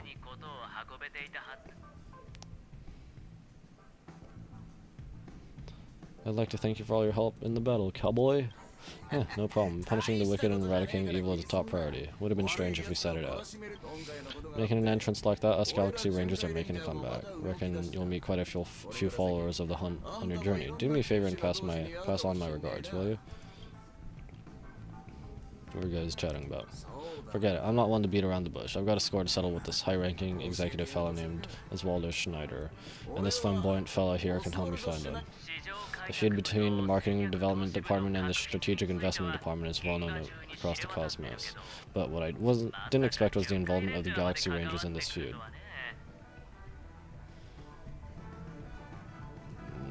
Internal organization conflict? Looks like things are about to get spicy. Okay. I hope you guys have fun at the festival. Thank you, and I also hope you enjoy yourself. Great hero, Penacony. I'll pass, but I do hope you guys have fun. If you don't mind, I'll play a few rounds next time. Ah, he's gone. Adventuring's gone.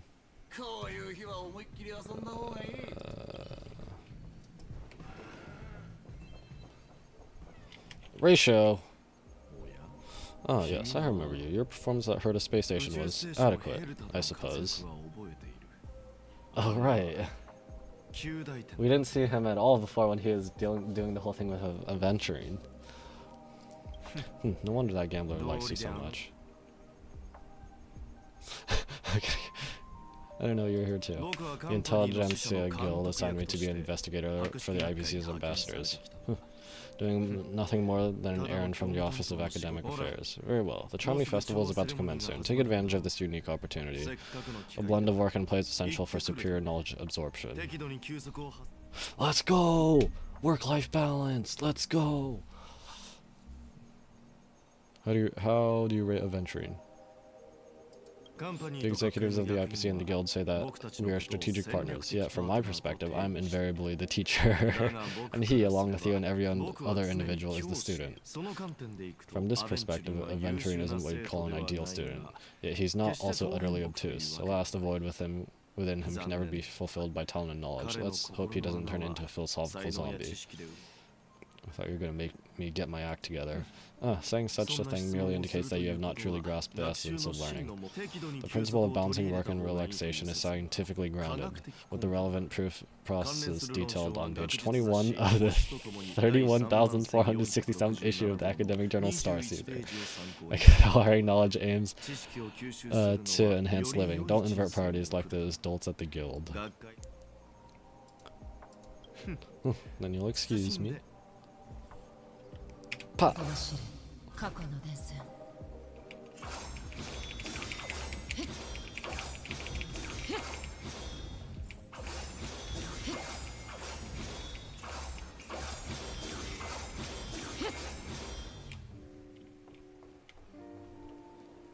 Hi Topaz. Hi Numbi. Well if it is an echo, it hasn't been long, and yet here we are again. How are you? Wink wink. You wanna talk to Bubbles? Bubbles is on the station. On the train. And the station. Dead tired. Yeah, that's what I thought. I heard you guys pulled off a big stunt, cutting down the Oak family in one fell swoop. Such a pity I couldn't be there, or else I would have lent a helping hand. Look at how bustling this ship is. Not bad. Someday when I'm less tied up, I plan to host a grand party on my eco ship, and you'll all be on the guest list. Are you also able to transform yourself? Transform? What are you saying? Oh, I understand now. You're referring to Adventure's cornerstone, right? Sorry, compared to him, my ability is not as visual. Guess there's no harm in telling you. The abilities of 10 stone hearts, cornerstones, are all different. Some can even read your thoughts, grasp your desires, so be careful. Now that I think about it, it was good that Bronya got there when she did in Belobog. If she came any later, we probably wouldn't have ended up as friends.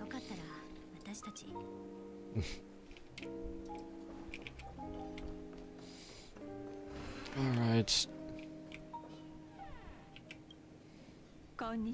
Hey there, lively lady. Welcome to the Bonajade Exchange. What should I call you? Name is Misako. What a unique name. So, Misako, what do you wish for, and what are you willing to sacrifice for? Revive Akavili. Oh, this is your wish? She doesn't even blink. You're guessing she doesn't have any sense of humor. Sounds simple enough. Very pragmatic. Then let's discuss the cost. No way, this is the end game already. I wouldn't be too worried. To fulfill this wish, the thing I need is simple. The tail of an animal. What animal? Well, it's a two-legged animal with black fur, round head, and long ears. It's omnivorous and is prone to mood swings. Most importantly, it has mastered the human language and can communicate. Am I supposed to know what this is?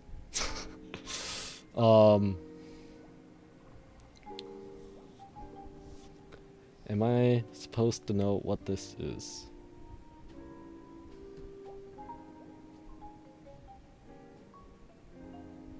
Imbibitor Lune? No.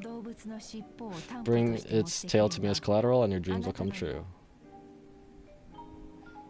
It seems that Lady Bonajade is not without a sense of humor. You have to admit, her skill in using dark humor is superior to yours.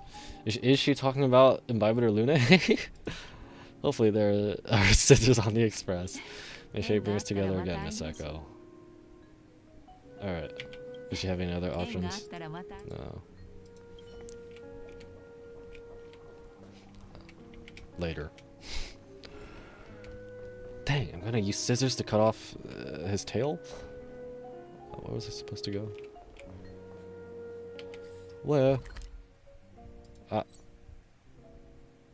Oh, okay. I don't even have those unlocked. Okay.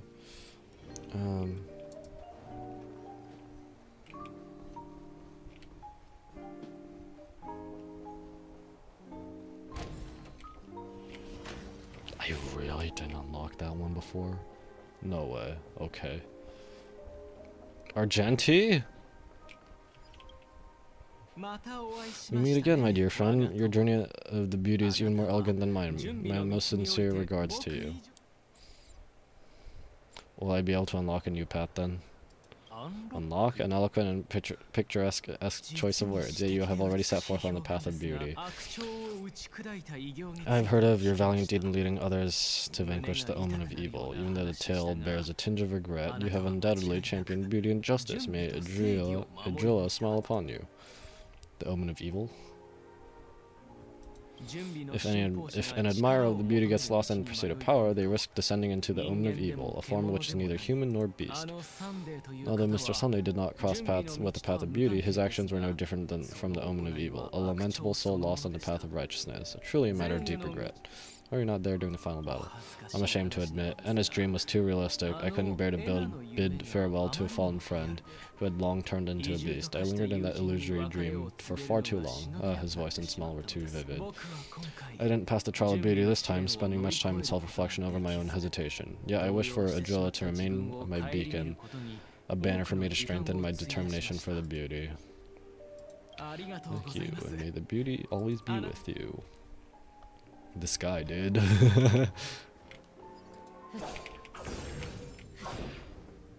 Broken dreams.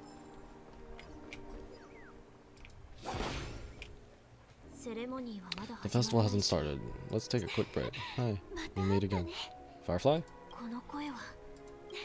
It's really you. I knew I didn't get the wrong person. Yes, it's just I didn't get the chance to say hello. There's still some time before Charmy Festival starts. Do you want to chat? I'm gonna drink some water. Narrating all this is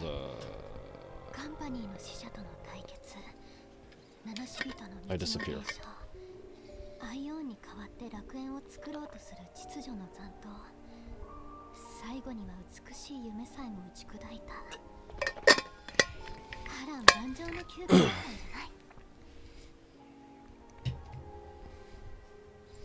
I reappear. 2 murder cases, a showdown with the IPC's ambassadors, the legacy of the Nameless, and a remnant of the Order who wishes to replace an uncreated paradise with a dream. You guys even ended up shattering the dream. It's truly been quite a vacation. It's a good thing that you guys managed to overcome all those difficult problems. Congratulations! After the Charmony Festival's opening, will you guys be leaving again? I'm not sure if we'll be able to depart smoothly. There will always be someone after all. There will always be somewhere. After all, you guys are on the path of Trailblaze. Before joining the Stellaron Hunters, Elliot told me that this journey will tell me how to live on. That's all he said. As for the rest, it's up for me to find out. So I'll pay extra attention to any lead that will let me live on. This trip to Penacony is no different. Looks like you didn't get what you wanted this time. Yes, initially I thought that the answer might lie with the riddle of the watchmaker. I was looking in the wrong place, but I did reap some rewards. Do you know Miss Jade from the IPC's Strategic Investment Department? Bono Jade Exchange belongs to her. She told me her price, but...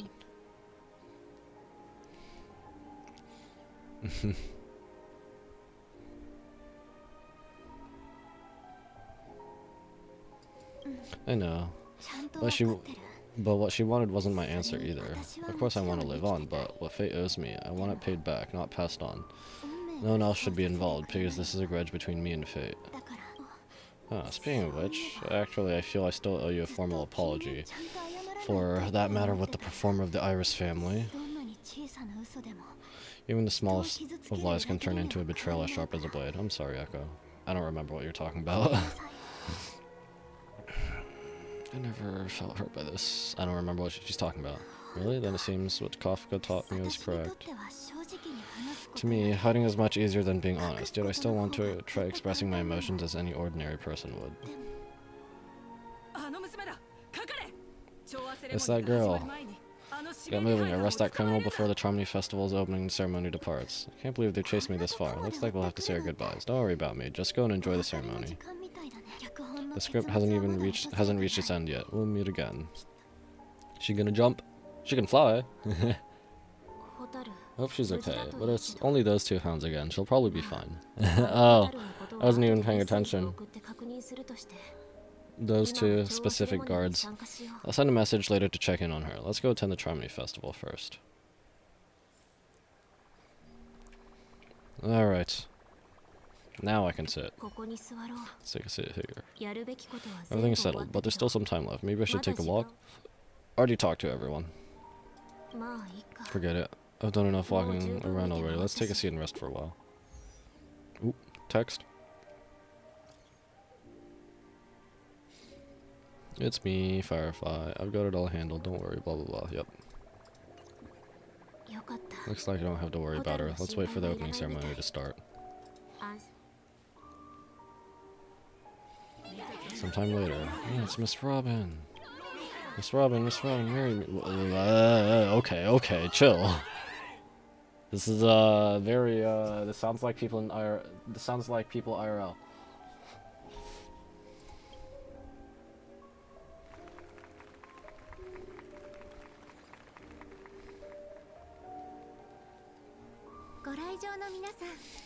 Distinguished guests, fellow family members, ladies, gentlemen, and friends from all over the cosmos. It's a pleasure to join you all in celebrating the grandest ceremony of the Amber Era, the Charmony Festival. Firstly, on behalf of the Penacony family's 5 major lineages,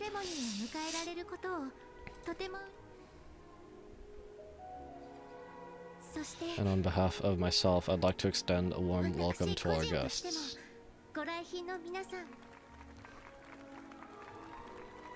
Yep, you, not Sunday. As you all may have noticed, this year's Charmony Festival is far from regular. Thanks to the efforts of everyone, the celebration is unprecedented in scale, with factions from across the cosmos in attendance. Not only that, the customary opening held at the Penacony Grand Theater has now moved to the Radiant Feldspar, the very airship you all stand on. We invite you to express your warmest applause and deepest appreciation for Odie Alfalfa, head of the Alfalfa family, for his selfless devotion to the Harmony's cause.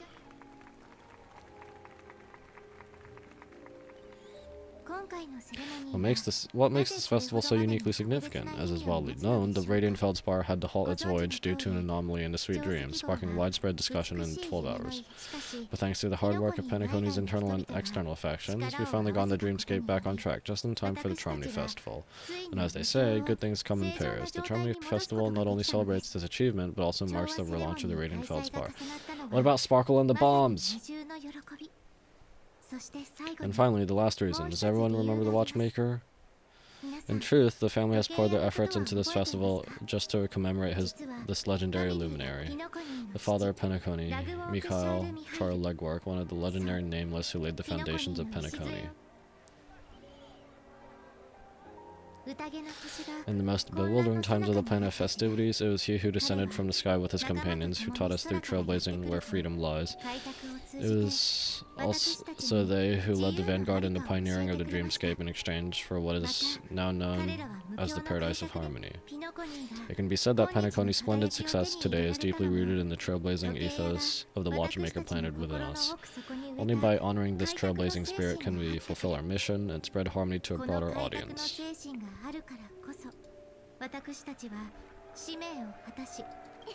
Oh, that's so nice of her. She's talking about us. We haven't even been mentioned yet.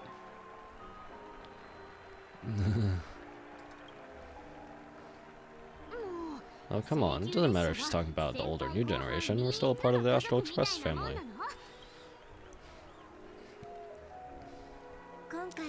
And now, the Sweet Dream is back on track, all thanks to the Trailblaze, of course. If it weren't for everyone on the Astral Express, we wouldn't be able to successfully host this Charmony Festival. Thus, with unanimous consent from the 5 major lineages, Penacony's family, on behalf of all family members throughout the cosmos, offer a token of appreciation to the Nameless. Oh, I wonder if it's going to be a big one.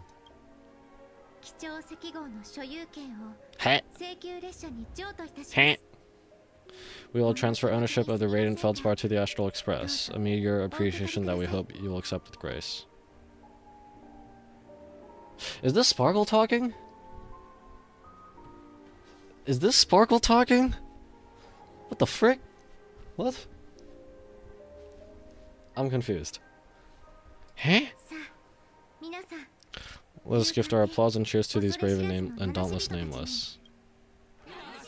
Nameless. And now, I propose a toast. To harmony, to the Trailblaze, to the future of Penacony and the universe, and to the generous Alfalfa family head, Mr. Odie Alfalfa. Cheers.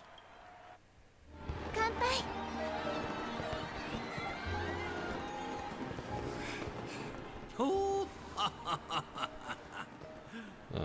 I guess it's not a joke. To make a decision like that, this little bird is no less capable than her brother. All's well that ends well, right? Sparkle, what are you doing here? But have you forgotten someone that we heard from? I put a bomb in this ship. You have 10 minutes to find it, better hurry. When did this get shoved into my hands? Frick off, Sparkle! No one likes you. I'm sure some people do, but they don't count. There's still so many bombs. Now's not the time for plot twists. I can't handle this alone. Time to create a group and inform everyone. 1. There's an imaginary neutron bomb on the ship. What's happening? It's all thanks to that masked fool. Miss Sparkle will explain the situation personally. How'd you get in here? I didn't add you to the group. That's Miss Sparkle for you. She doesn't need an invite. Alright, down to business. Is everyone flabbergasted yet? Weren't Miss Sparkle's buttons all confiscated already? Why is the bomb timer still active? Actually, all credit goes to our brave hounds. Thanks to their meticulous efforts in gathering the buttons, Miss Sparkle was able to press all of them one by one. 100,000 buttons. Hey, let me... Oh, I love this. She spent all 40... just going press. There's no... I mean, it's a dream world. She can have 100,000 buttons. What the fridge is wrong with you? That'll be crass my silver cow. Hey, he literally cannot swear. He's not swearing. What do you mean, Argenti? Sure, it's hard work. all the other things you could have done with this level of patience. Oh. I don't know why, but there were a total of 16,537 Steam Dream changes involved. Blah, blah, blah. I can't read this fast enough out loud. How many? Don't panic. We'll deal with this together. Everyone, please don't make any commotion to cause unnecessary panic. I'll arrange for the family members to prep for evac, but you still have to rely. We'll still have to rely on you to find and defuse the bomb. Death has never occurred in dreams, but the blessings of order are now lost. Its consequences may be unimaginably detrimental. Beauty is duty bound. Want to bet who'll survive this? Okay. Okay. Leaves. So let's start following the plan.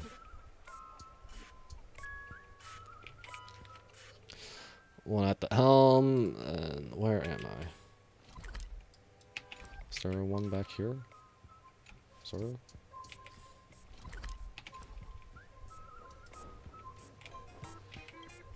Oh. You finally arrived, oh great gray-haired little one. I am the constable around these parts, and right now I'm posing as bum. You're not very good at character design, are you? What do you know? It's called foreshadowing. Alright, now that you found me, it's my turn to complete my mission. Next, I'll count down from 5, and then explode. 5, 4, 1... I guess Sparkle never took basic education. Those two. Oops, sorry. Was surprising, shocking, horrifying? No, really fine. That's too bad then. You really ought to learn how to win a girl over. The constable doll finally falls silent. You open it up, or like tear it apart, that sounds cruel, and uncover its true nature.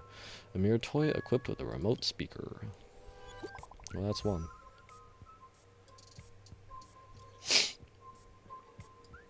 Oh, hi. You're in here too?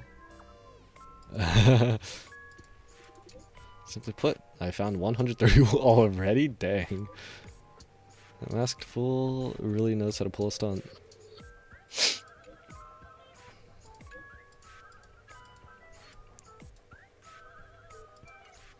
Where's Akron? At least made some progress. Gotta keep working on it. Where Akron, though? Right here. I'm using her. Other ones like.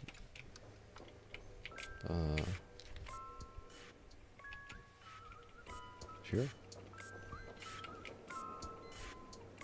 This firmer doll is a Sparkle look-like. According to the book compilation of Sparkle vocabulary in modern and contemporary times, the term firmer was first coined in 2005 AE on the Sparkle planet in the Sparkle solar system. Dang! She's a narcissist, too. Its original meaning is fluffy. Nowadays, the inhabitants of Sparkle Planet all often use murmur specifically to refer to plush dolls. In other words, firmer doll translate to fluffy doll, doll. It may sound peculiar, but considering its Sparkle origin, it actually makes a lot of sense. The firmer doll is staring at you. Stare back. Continue to stare right at you. Continue to stare back. Never blink. Honestly, if they did, it would be quite unsettling. Yeah. Anyway, it's just a ordinary plush toy. Can you really expect it to utter a single word? No. No. It must be pointed out this doll has no suspicious features at all. It exudes from within an aura befitting of a firmer doll, not that of an imaginary neutron bomb. Which means there is no need to bother it anymore. It makes both you and the doll appear rather pitiful. It's best to promptly put an end to this farce. But what if I want to keep staring at it?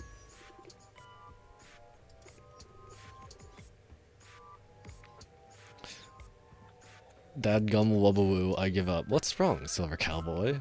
I found 217 talking dolls. And that's after I got help from the hounds with that man with the plaster head.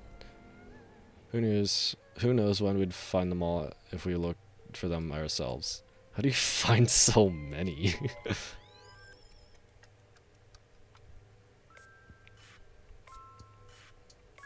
That's a shame. Knowing that fool's habits, I'm afraid we're going to have to keep filtering through the wrong answers. Don't fret, the beauty will guide us. Alright,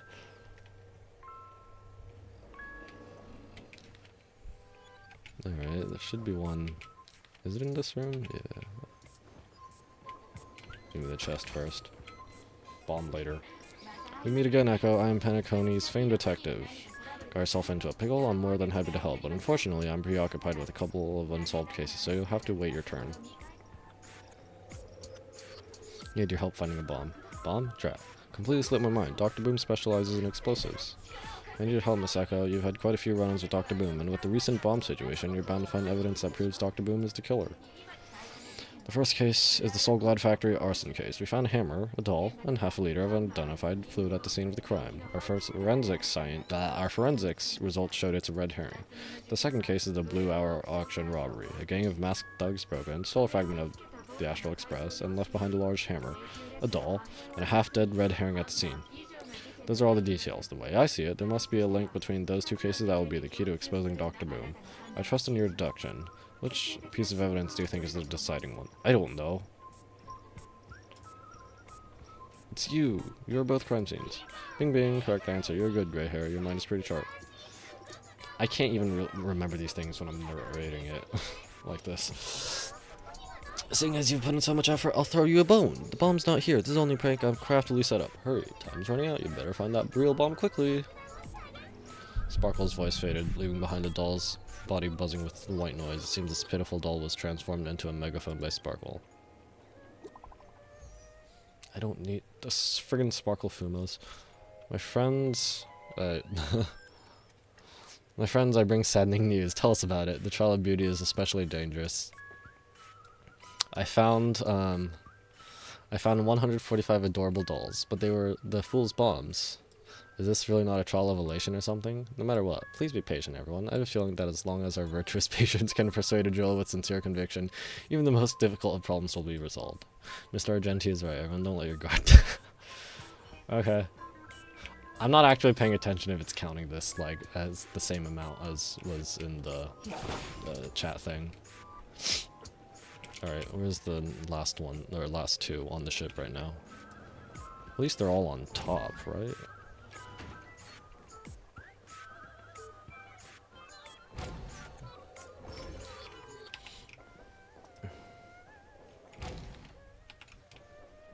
Well, not really on top, but... Director Doll. Hello, lovely actor. You can call me the Director Doll. I often use this name in film credits. If you didn't know, I'm the one who directed the entire farce on Penacony. As the leading lady of the show, what do you think? Feel free to share your thoughts. Well, actually, due to the current plot requirements, you're only allowed to say one line, so please try and resist the urge to share your thoughts.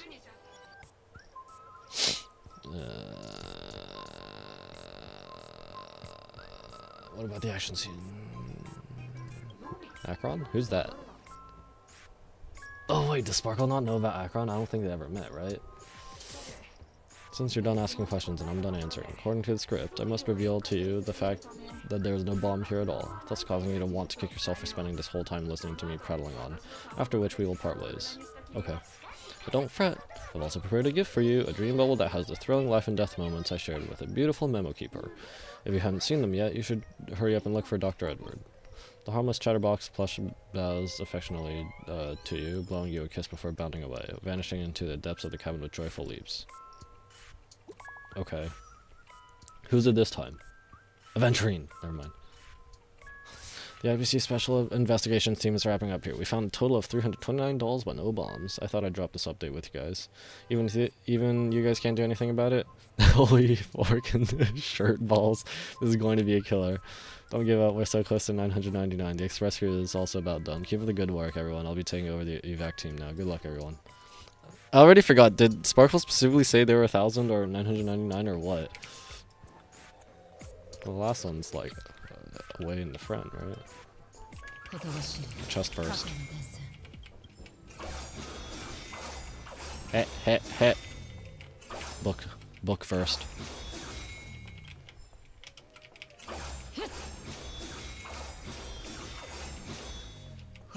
Chirp, don't hit me, tweet.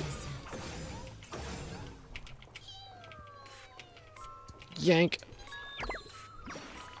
You weren't here before. And that's why! So you found me. Uh-oh, I meant to say thank you, tweet. So you're the origami bird now then? Origami bird, can you tell I'm the origami doll? Tweet. Actually, there are 998 more dolls that can pack a punch just like me on the Radiant Feldspar. Tweet. Please call them back to the Golden Sparkle Tree. I will prepare a worthy gift for your troubles. Tweet. As for that imaginary neutron bomb you want, don't interrupt me. I know you never mentioned those 3 words to me before. Well, the bomb isn't here. Tweet. I'm afraid you'll have to look elsewhere for it. The peculiar doll flicks its twin ponytails and vanishes into the sky of Dreamscape, a sight much more thrilling than an origami bird. As for the Golden Sparkle Tree, forget about it. Most likely just some random boulder dash that Sparkle made up. Alright, who's it now? Good news. We found the remaining 172 dolls here, but they're also just dolls. What's going on? That girlie playing a fast one on us? Long time no see, everyone. Miss Sparkle is delighted that everyone is busying themselves over her, and so she's had me deliver a message. Why are you here again? Alright, enough jokes. Miss Sparkle says this message is super important, so listen up. There are actually 1,000 dolls on the Radiant Feldspar. To reward everyone's efforts, Miss Sparkle has decided to be magnanimous. She'll give the coordinates of the final doll to bomb everyone. Blah blah blah.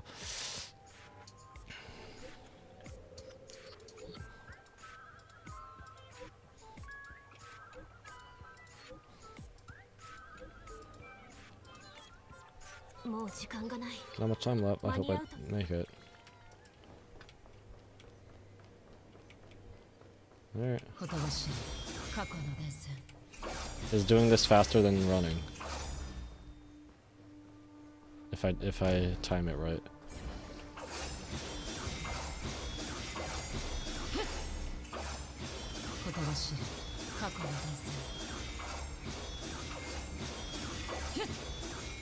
Ah, where'd I go now?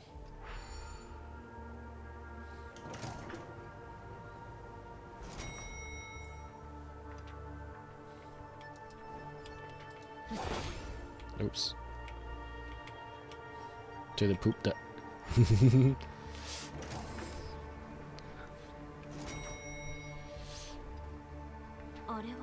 that Firefly? 28 minutes, 46 seconds, 28 minutes, 45 seconds. That's not 10 minutes. Ah, you're here. Sparkle, eat my bat!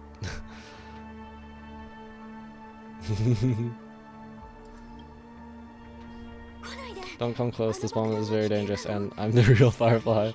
Since you're here, I'll just keep it short. Just over half an hour ago, I received a message from an unknown sender and rushed to it as soon as I could. 27 minutes, 52 seconds, 27 minutes, 51 seconds. That sweet dream has lost the protection of the Order. If it were to blow up here, the consequences would be unfathomable. I scrutinized it for a long time, but the bomb's design is incredibly unique as it's been locked by some mysterious path force. Okay, I don't actually... So, the Order was the thing keeping people from dying in the dream? I don't know. Apart from its creator, I fear no one knows how to deactivate it. Mommy, I don't want to die. Don't panic, there's still many people on the way. You mean the watchmaker's guests? That's a pity. Based on my experience, I don't think any of them can turn the tide in this situation. The memo keeper may be able to teleport the bomb to a deserted location, but I found a note inside the doll. Warning, a mimetic virus has been planted into this imaginary neutron bomb. Mimetic life forms, particularly memo keepers, especially Black Swan, are advised to stay clear. Otherwise, exposed individuals face a 72.36% chance of turning into a banana.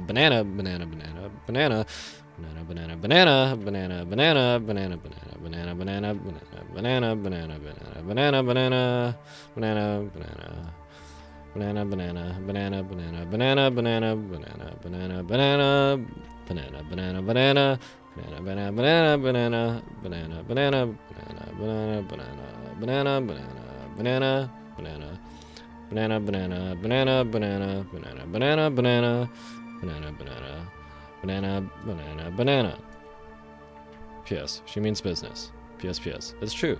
Try it if you dare. I don't know what the grudges they have, but this path is a dead end too. What grudges they have, but this path is a dead end too. Then we'll just have to find that person. That's probably not possible. Time is running out and she's a master of disguise. And even if we catch her, she won't come quietly. So that's it. There's no other way? What about you, Firefly? Sam? Actually, there might be another way. Well, I'd hate to have it blow up on you. But do you still remember the script said that I'll experience death 3 times in the land of dreams? I think this moment heralds the 3rd time. I don't remember what, like... So like I said, the one time she was stabbed. I don't remember the other time. What was the other death? What's her plan? You may already know that I have no way of evoking dreams. I employ Stellar Hunter's special method in order to enter the dreams instead. This allows me to perform feats that typical dream chasers can't. I don't actually remember where it said that she can't dream. Like, yeah. As long as I can bear the pain of a memory of pressure, I'll be able to dive into the primal memory zone beyond the dream and extend a lifeline to the radiant feldspar. I'll take this bomb into the depths of the dreamscape, as deep as possible, where there are no living souls around. That way at least no one will get hurt. What about you? You wanted to just live as a normal girl, right? I don't know. Don't worry, I believe this Firefly armor will be enough to take me back to where I need to go before the countdown ends, and even make it back safely. At present, this is our best and most logical course of action. After all, a long story deserves a happy ending.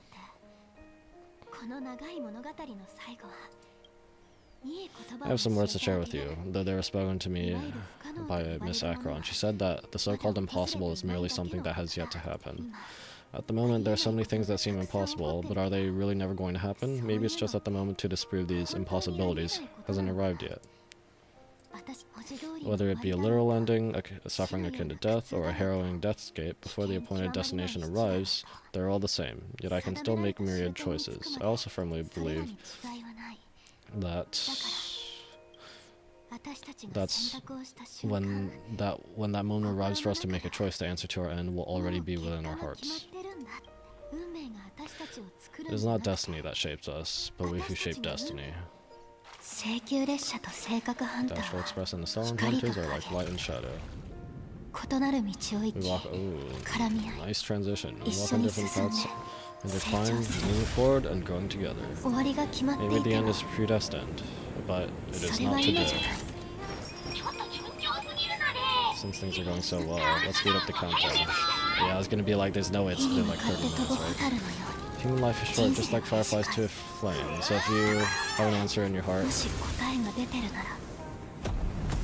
Well, what's the blast radius on this? Always remember, don't leave with any regrets. We have this. We have this right, don't we?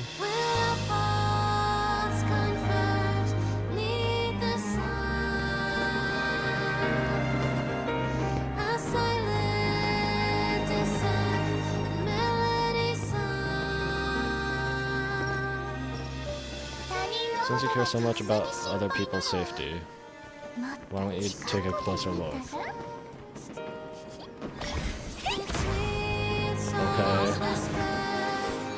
You see, everything is possible in this land. Oh, how'd Firefly? We came here and realized that... I'm just gonna stop. 願い現実的なものであれ。それは私たちが望んだ答え。人はなぜ Wait, that TV screen is still cut, even though in the Dream Jolt thing, the long event thing, we fixed it. Oh goodness, I missed some of the dialogue because I'm like, wait, this TV screen.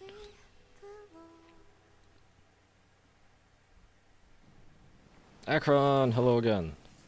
Still in the Dreamflux Reef.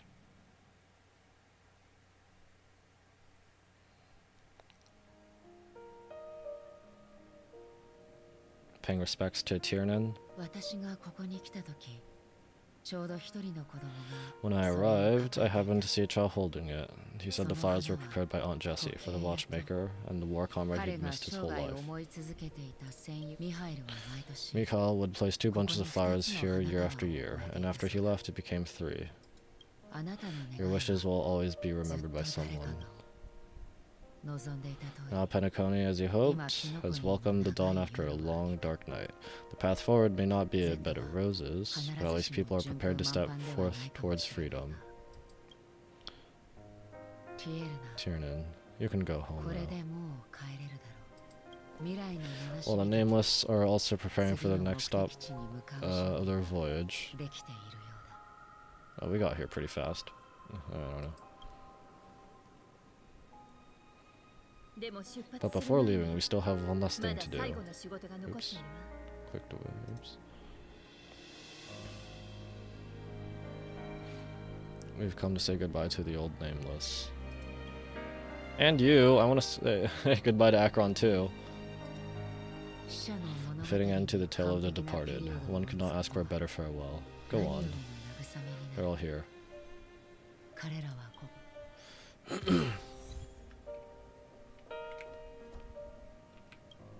Monument for 3 Namelesses. The heroes' names are etched nigh illegibly across the small steles. Honestly, when I heard the conductor's request, I was pretty surprised. The Nameless, those who trailblaze, doing good deeds but never seeking recognition. After all this time, how do we even find those 3 people in such a vast place like Penacony? But it seems, in the land of dreams, anything is indeed possible. History may not remember the names of the dead, but the stars will attest to their journeys. The first glimmer of light in the prolonged night often illuminates little, as it is fleeting and the darkness too vast. But because of this, people will remember, as long as something shines in the night sky, then when the first star falls, countless more will follow, streaking across the horizon. A toast. Brooklyn, Tiernan, Rosalina, Jane, Estella, we raise a toast to you, trailblazers of the Silver Rail. A toast to history that no longer remains silent, the passionate and courageous pursuit and a voyage that traverses the stars. Bid farewell to Gallagher, Hound. That statue wasn't here last time. Looks like this is the last riddle that Mr. Gallagher left for us. In the end, we still failed to figure out his true identity, or if he was even a living person. What should I say? I mean, this guy is definitely a history fictionologist, alright? I'm suddenly reminded of the time at the theme park when he said he was only 13 years old. I was gonna bring that up. Could that have meant something too? Maybe the Emanator who created him is 13. Either way, he's an enigmatic character for sure. At least our journey together in Penacony was real enough, and his loyalty and love for this land must have been real too, right? A toast. Gallagher, we raise a toast to you, the slumbering hound. To the festival's invitation, to all lies, and the singular truth.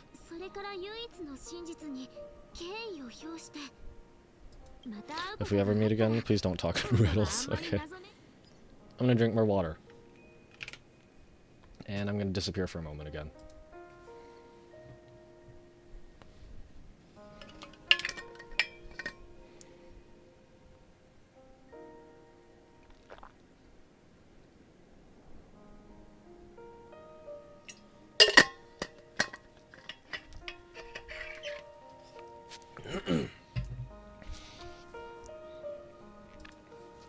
I reappear again. It says goodbye to Micah. Is that, was that the older brother of, that was like one of the guards, right? We're not bidding goodbye to Mikhail yet?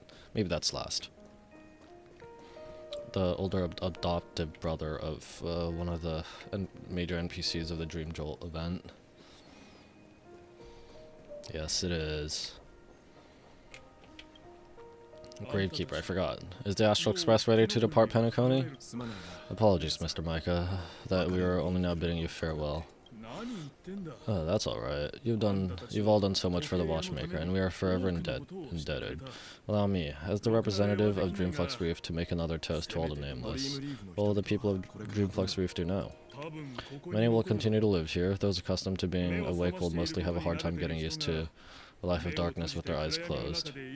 Though the order has faded, there must still be someone to watch over this primary memory zone. Penacony's nights are long, and there are many who are still far from a good night's sleep. As for the sweet dream over there, we're still managing without it, aren't we? A toast. Micah and the residents of Dreamflux Reef, we raise a toast to you, watchers of the long dream, to your tenacity throughout time, to each sorrowful night, and to the dawn that is finally upon us. What does talking to him again do? Hello, Nameless. Welcome to the Dreamflux Reef. As you can see, this is the Dreamscape's original form. No wild celebrations nor parties, just a bundle of chaotic memoria and a resistance force battling ardently within nightmares. You're welcome to join the Watchmaker's cause, Echo. I'd be honored if Mikhail were still around. I'm sure he would feel the same. Were you also Nameless once? I've encountered many Nameless, even becoming friends with them, but no, I'm not one of them. Since my adolescent days, I've always dreamed of boarding the Astral Express and becoming an advocate for the Trailblaze.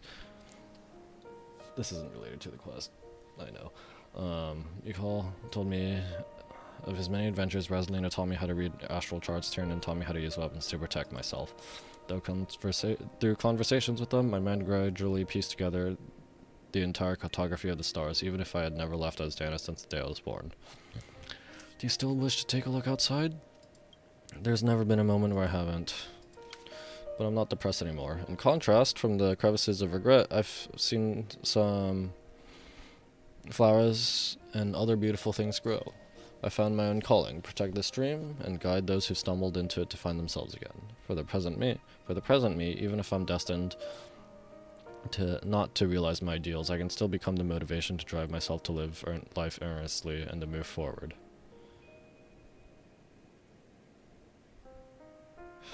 I wish I had that motivation.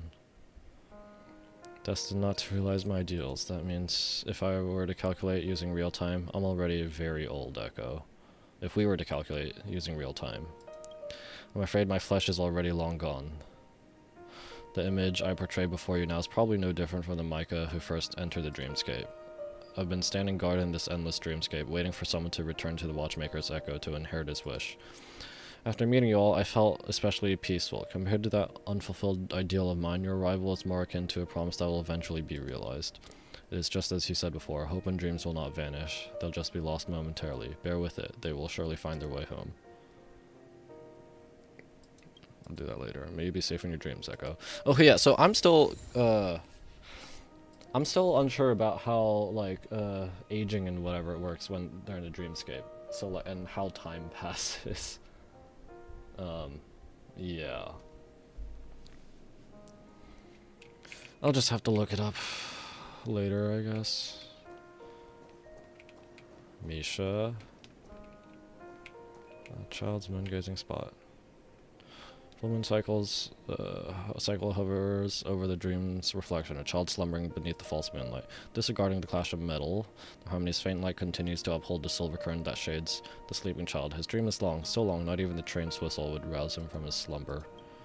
Silence reigns supreme. In the untouched light with nary a soul, it's as if all conflict has come to a standstill in this reprieve. Where are you going, Mikhail? Oh, okay. Goodbye. In the end, we still came full circle. This trailblazing expedition started from the moment Echo and a bellboy ran into each other. After going on a journey of many twists and turns, they still ended up where they started. Just like a clock's hands that turn round and round, the start and end of each day will always land on 12 o'clock, the advent of time going forward. There shouldn't be much left to say. This entire adventure started because of you and should naturally end with you. And then a new page will be turned. A toast. Mikhail, to our legwork, we raise a toast to you, watchmaker of the land of dreams, nameless of the Astral Express, to Penacony's past, present, and future, and the child's unwavering dream unto death. With that, our duty as nameless should be complete, right? The trailblaze can illuminate the way, but ultimately, the future of a world belongs to those who live in it.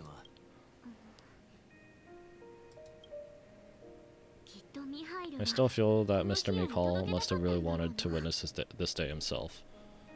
Misha, please come back. What's on your mind, March? Just a strange feeling. I had it a few stops ago, but it's super strong this time. Why not talk about it? Maybe everyone's thinking the same thing? I can't help but think that whether it's Mr. Mikal, Mr. Tiernan, or Madame Rosalina, their lives must have been long, and they must have experienced plenty of stories. They were also young ones, stumbling and bumbling around just like us, getting into scraps and mischief, that sort of stuff. Companions, enemies, journeys, adventures, all in sad and happy memories, the everyday that we're used to. They lived through them too. But those things are all in the past. Time will wash away everything, so treasure the present. One day our stories will also be a part of the past. You're awfully sentimental today.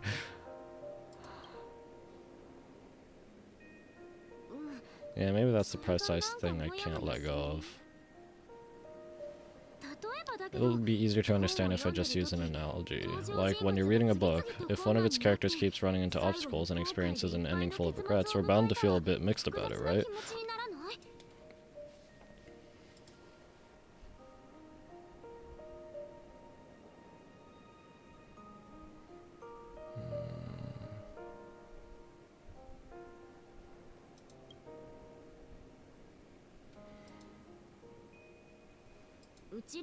Because we've seen every nook and cranny of their lives, we see these people as special. So even if there were parts of it that aren't really realistic nor logical, we still hope that their story gets a good ending when it comes. But what if they and we aren't really that special? When Mr. Mikal sat in this chair, waiting for the Astral Express to arrive every day, what was he thinking? And if, at the end of his life, he could still firmly say he had no regrets, then what is this regret we feel in our hearts right now? I think each and every one of us is searching for the answer to this very question. The universe is vast and our lives are but specks. The trailblaze never ends, but against the backdrop of the cosmos, the average person's lifelong journey is merely a short stretch. But it is in this minuscule distance that paths cross, and countless worlds connect. The universe may not remember every person who leaves a tie along the silver trail, but we will. As long as we remember, their stories will never end. And what Mr. Mikal has left for us in his answer to this very question. And what Mr. Mikal has left for us is his answer to this very question. It may not be perfect, but it left a smile on the storied, jaded old nameless's face at the end of his life. And its meaning will be interpreted by those who come after us. It's not the answer that it's important, but what we can learn from others' answers, right? This is what trailblazing is. Sure. I'm really sorry for bringing down the vibe. Quick, Dan Hong, tell us a dad joke to lighten the mood. No.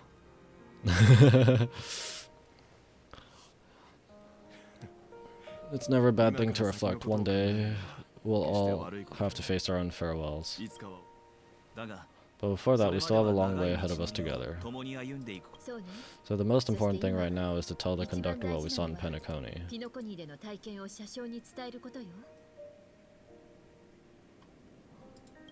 Then prepare ourselves for our next trailblazing destination.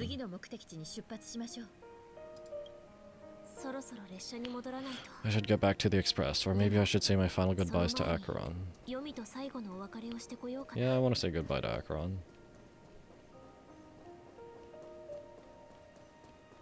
Take the long way, run all the way over.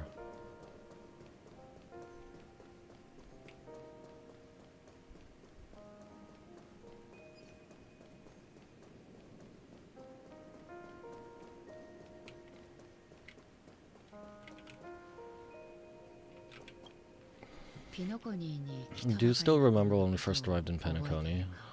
Who would have thought our paths would cross in such a way? Who exactly are you? Come to think of it, I didn't even get a chance to formally introduce myself. Simply put, I'm a self-annihilator who was cursed by the nihility. Oh, she was cursed! Well, I mean, well, she sees it as such. Is she unwilling to be an emanator of nihility? My hometown was destroyed a long time ago, and the whole world was erased beneath their shadow. Okay. In order to fight against the cruel and In order to fight against the cruel end of self-destruction, I went on a journey in search of a way to sever the chains of the Niobe. After a long and grueling search, I am convinced that the destination lies within the depths of the dark web, where reality and Niobe are separate. Eh? Okay. And there lurks a secret called Device X. One day, I'll reach it. Isn't that literally the Eon? Okay. Will we meet again? The ocean of stars is vast, and given our destinations, I'm afraid our paths may not cross again. Oh. But the trailblazing expedition ahead is always full of unknowns, and my blade is sharp enough to sever fate. As long as we maintain our original resolve, I believe there will come a day when we will meet again. Have we ever met before? Are we gonna get red text? In that case, I must apologize for my rudeness. Do you remember when we first met? I once said you reminded me of an acquaintance. Are you talking about Honkai Impact now? Because of the Self-Annihilator's curse, my memories are stripped away, blurring my past, and after our journey together, what I originally thought were familiar feelings were merely illusions. I believe this is truly our first meeting.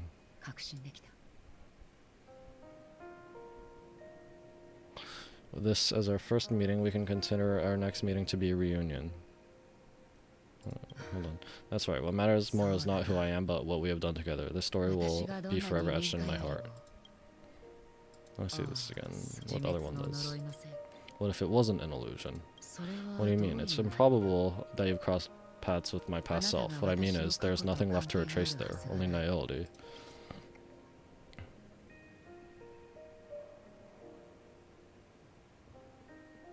I want to see what all the dialogue gives.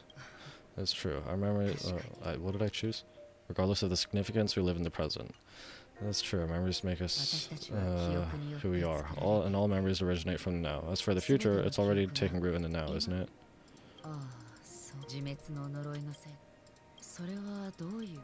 I think I might have seen someone like you. I see. You've also had a similar experience? Then you should know that this me and your memory of me are not the same person.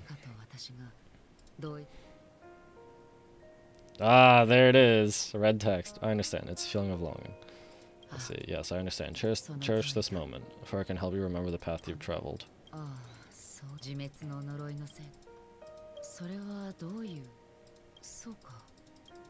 But some things will never change. Long ago, I too was like you, with irreplaceable companions. We also embarked on journeys, making the best choices we could whenever we could. Unfortunately, we didn't achieve the outcome we wanted, but moments like this make me feel like they never even left. In this universe, there exist countless worlds that are similar yet different, and countless people who are alike yet distinct. I too have wandered alone, encountering acquaintances on strange worlds, seeing their silhouettes overlap with my past. In your opinion, what does this déjà vu mean?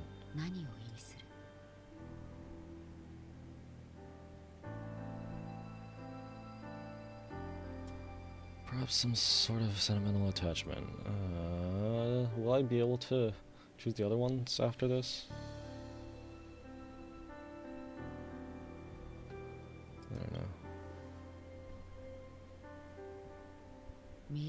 Attachment, desire, longing. They may be alright, but they're all incomplete. Oh, they may all be right. I believe it's not something external, but something that originates within us, an emotion that traverses time from a certain moment of our past to reach us. Perhaps it's a source of warmth and happiness, or maybe it brings pain and sorrow. Each time we reminisce on our past, we always seem to notice a tiny but unforgettable instant that we left behind us, along with certain other things that remain constant throughout. That is a summary of our lives, encapsulating everything about us in these moments, proof of our shared path. Within them, we glimpse our own essence, and thus we truly exist.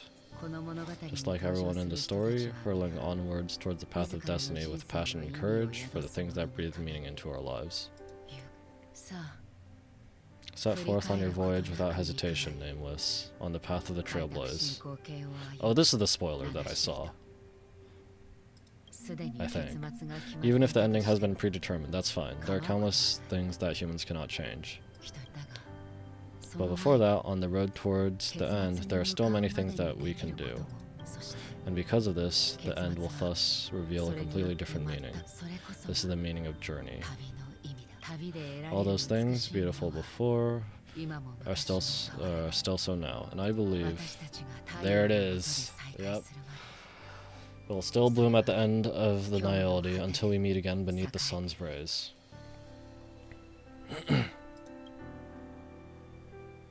No. No. No, I want to see you again. Where the frick was it?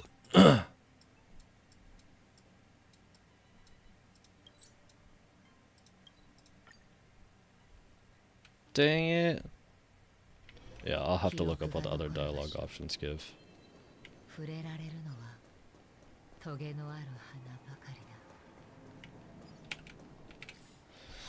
Alright.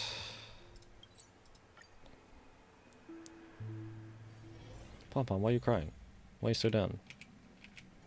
Oh, we told Pom Pom about the nameless that died, I assume. There, chill out, Pom Pom, don't be sad, don't cry. Wow, your method of consolation is truly unsophisticated. Still better than just standing there like a scarecrow. Is March picking on Pom Pom again? How do you say that? Don't be so mean. While you're here, why don't you help me comfort Pom Pom? We told Pom Pom all about our adventure, and they suddenly started crying. I've never seen Pom Pom so sad before. The conductor never cries. Pom Pom is never sad. Pom Pom is just angry. Yeah, angry. No matter where the express stops, you'll always manage to cause chaos. My well thought timetable completely ignored. If you carry on like this, the express is going to run out of fuel. That's right, Pom Pom's just angry. And it's not because of Misha, Tiernan, Reslina, and the rest. It's okay, Pom Pom, just let it all out. Everyone, could you all take a break in the next car? Don't worry, I'll stay here with Pom Pom. But let's go, March. It's okay, Pom Pom, just let it all out.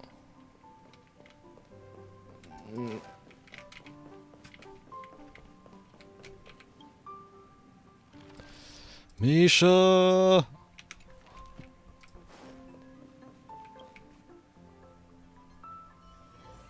Bubbles! Hey, Bubbles. Let's play with Bubbles a bit.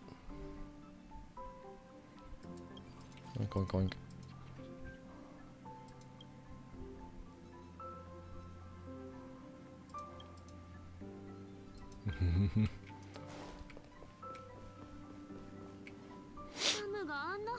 I never expected Pom Pom would be so distraught. You literally just told it that its friends are dead. Or something. Those three nameless must have meant a lot to Pom Pom. No one knows exactly when Pom Pom boarded the express, but one can surmise that their journey has been filled with many hellos and goodbyes. Probably more than we can imagine. The fact that they're crying so hard is probably a good sign. It proves that Pom Pom's emotions haven't become dulled by the grind of time. They still deeply cherish every nameless who has boarded the express and value every journey shared with them. Leave it to Himiko. When it comes to comforting, there's no one better on the express. Pom Pom said we might run out of fuel. Well, they were a little emotional at the time, but I'm afraid that's not out of the question. Since Echo joined us, the express has stayed longer than anticipated at every stop along the way, and to ensure that everyone always makes it back on board, Pom Pom has had no choice but to delay the warp jump schedule. I see. No wonder I can regularly hear Pom Pom pacing anxiously up and down the corridor. Turns out, Pom Pom's been silently putting in a lot of work for us. Wow. Different from typical vehicles, the Astral Express converts every trailblaze into the energy it needs to run. Ideally, as long as trailblazing expeditions continue without interruption, the Express will receive a constant flow of energy, much like a perpetual motion machine. But because of our previous encounters, fuel is being used much faster than expected. We can probably only pull off 2 more warp jumps at most. Only 2 more? Isn't that super risky? I don't want to become an ice cube floating around in space again. At least you'll be an adorable ice cube. When you put it that way, it doesn't actually sound too bad. But I don't even want to become an adorable ice cube floating around in space again. Which also means that we must prudently consider our next destination. Yes, I've already checked the astral charts. The 2 nearest worlds to us are the oceanic planet of Lushaka and the Agate world, Melustanen. This is where Tiernan's Mikal's from, right? As for which one we were headed to, that still requires a vote. Black Swan, hello. Or perhaps you might consider a suggestion. Hi, Black Swan. Everyone, we meet again. It's you? Why were you just in my room? It's a very cute room, Miss March, just like you. I knew we were missing someone. But why are you here? Memo Keeper, let's put aside how you managed to sneak past everyone and board the Express for now. You mentioned a suggestion. I accidentally overheard how the Express obtains fuel. I just wanted to chat with everyone to see if we could work together, but now it appears my suggestion could be the very lifeline that saves everyone. Please speak candidly. Depending on what you say, we could very well ask you to disembark. Ah, the Permanence's descendant. What a charming little dragon, especially with those mired memories of yours.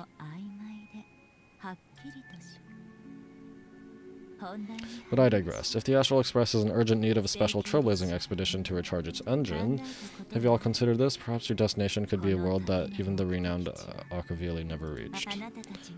Should you be able to lay down a new stretch of silver rail, the Express may never have to worry about energy ever again. Trailblazing to a world that even Akavili has never been to? Is that possible? Continue, Memo Keeper. This destination of which you speak. What sort of world is it? A world that many across the universe don't even know exists. A world hidden away from outside observation, its presence only revealed by the light from the mirror of the Garden of Recollection. A world fettered by three paths, its destiny hanging in the balance. The Eternal Land. Amphorius. Eh? Cutscene? No. Jade, I hope I'm not too late, child. I wasn't expecting it to be you.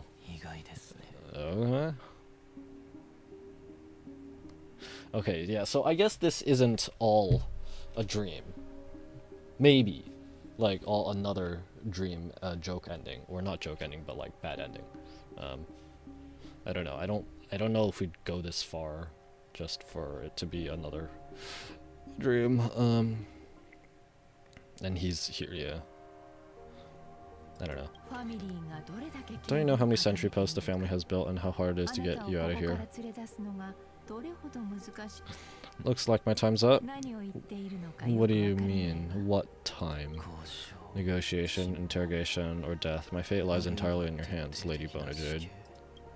The dance is done. Why bother with a compassionate pretense? And give someone who's about to die the chance to talk?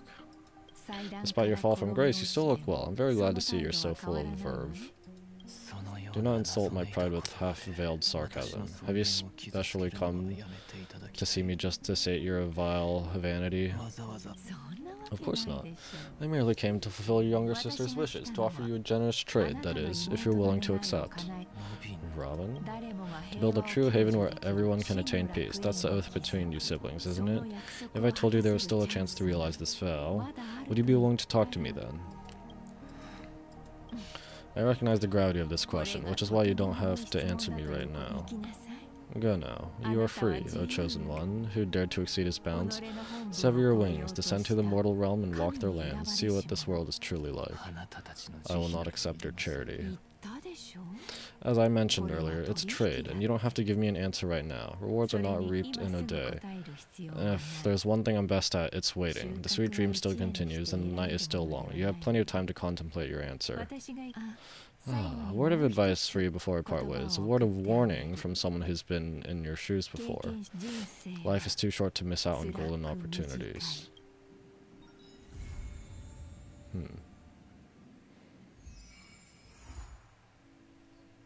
Oh, okay. That's it? Okay. Boo Hill, hey! Robin, hey! Jade? Oh, Sparkle. No. No! No! Get her out of here! No! Absolutely not! Get the frick out!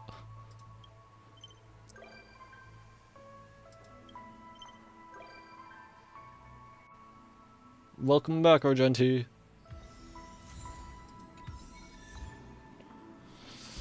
Divergent Universe. Oh, right. That was the new game mode, right?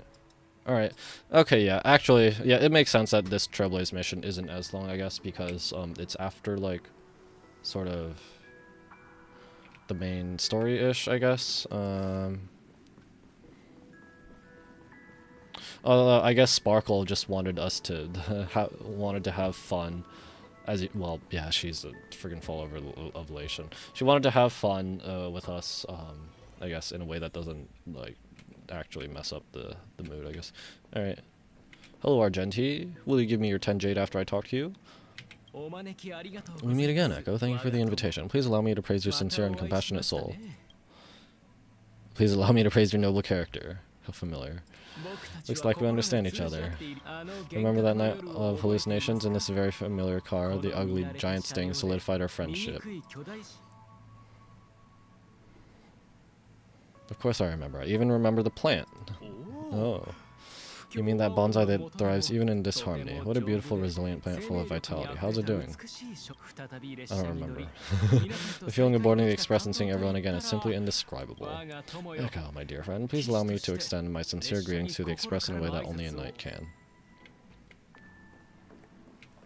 Alright. That is,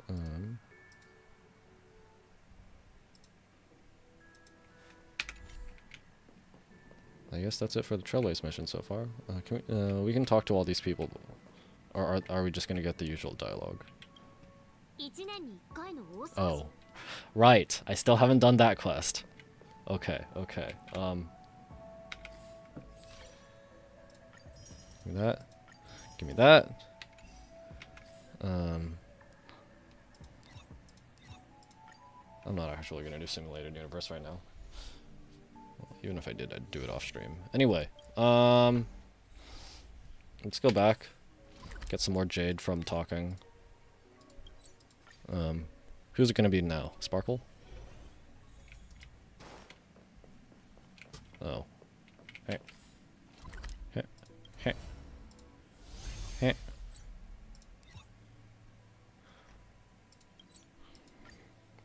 Yeah, as sort of wrapping up after the main thing of main story quest, it makes sense for it to be more about finish like to wrap up. Not gonna be as thrilling, I guess. It's gonna be more wholesome-ish or whatever, however you want to put it. Get the frick out of here. Okay, great, you're here. Wait, how'd you get in here? It's secret, and it's a good thing I got here so fast, otherwise you would have missed the fireworks I prepared. Are you gonna blow up the express this time? Or I don't see any. That's weird. I pressed the button already. I wonder what went wrong. Right here, don't be so nervous. I took a mutually assured destruction button and repurposed it into a sky full of sparkles button. I really wanted to give you an epic fireworks show. I tested it so many times just to make sure. Now that I finally board the express, it doesn't even work. Oh well, luckily I brought some sparklers too. Let's light them up. Look, aren't they nice? Run, Pom Pom's coming after us with the broom. Wait, hold up. Where are you going? Don't leave. Alright, alright. What's this? Oh! Oh, wait, did this just appear? Or did this show up after 2.2? To the new generation of Nameless. By the time you read this, I will likely have gone where Mikal went. Thank you for everything you have contributed to Penacony. It's a pity that I won't be able to witness its rebirth with my own eyes, but your unwavering determination gives me confidence in the future of the planet of festivities. Also, please say sorry to my naughty pet Sleepy on my behalf. It suffers from severe separation anxiety, and it must feel terribly lonely without me. Please release it into the memory zone, as that's where meme truly belongs. Life and death are merely... Is this death? Is he talking about death? I actually can't remember. Life and death are merely parts of the fiction on the road of Enigmata, just like farewells and reunions. I wish you the very best in your future journey. As for me, it's time to depart. Enclosed is a gift for you, to the imperfect tomorrow. Jade? 10 jade? Dreams of past dreams. Page of past dreams. Alright. Now, I already forgot who the other visitors are. Wait, I can check the visitor log, right? Yeah.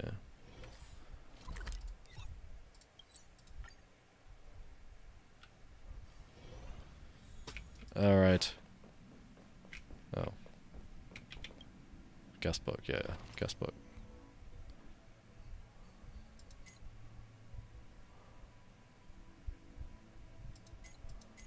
Alright, whatever.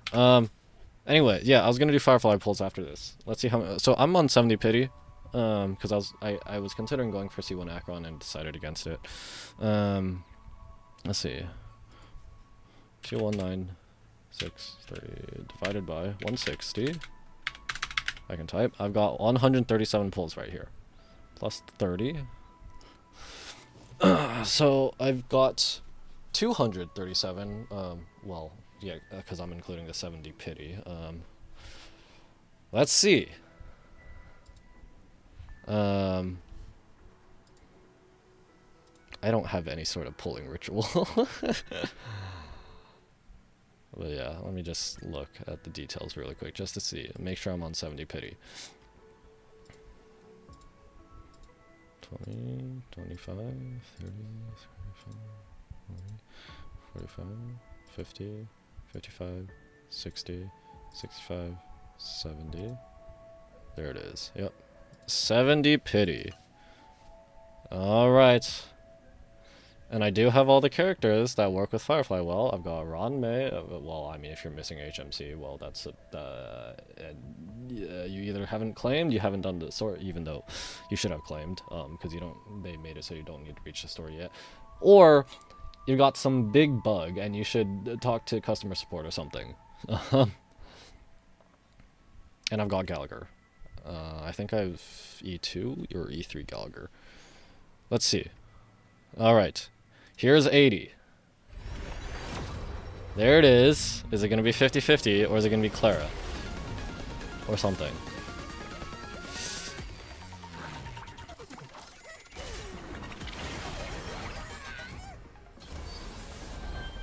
Alright.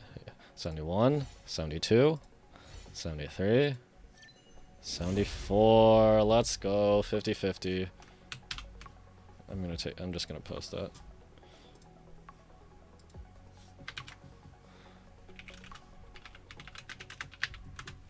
One 50-50 at 74. I've been pinged somewhere. Okay.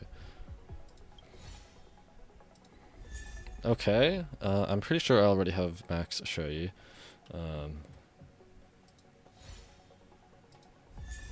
Can I have another Gallagher, please, though?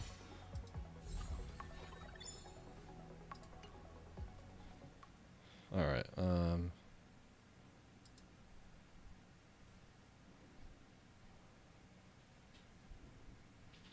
someone's saying now farm the new set. Well, I have some pieces prepared. I have them on Shui. I don't have enough speed. This is a tragedy. Where's the break effect rolls? Oh, haven't rolled that yet. I think that rolled into defense once, but 24% break effect is pretty good.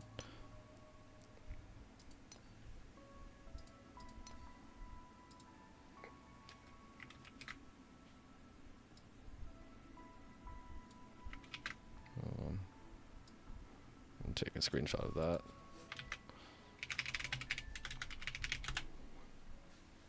Alright, now I'm gonna pull for Ron May's set, Ron May's Lightcon, I think, because this thing, because I kind of want two break effect light cones, one for Ron May, one for HMC. Right now, HMC is using meshing cogs, which does give a nice amount of energy. Let's see, how much pity am I in this?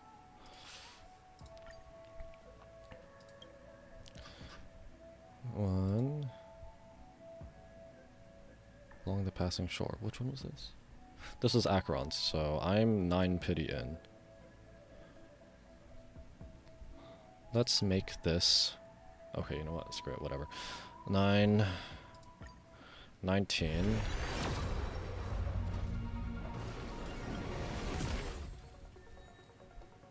Oh, well, this is the one I do have. 19, 29, Okay. 39.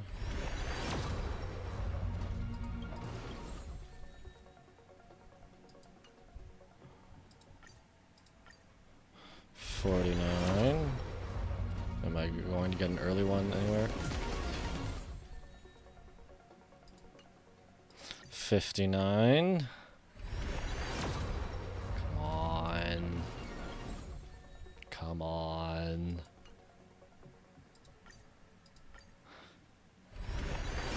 Uh, 70 minus 1. Okay. 70 minus 1.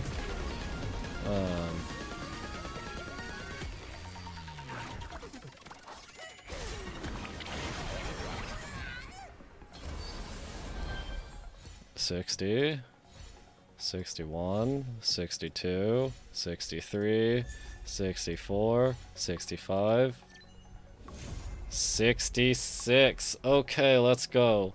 Do weapon light cones have 50/50s? I don't remember.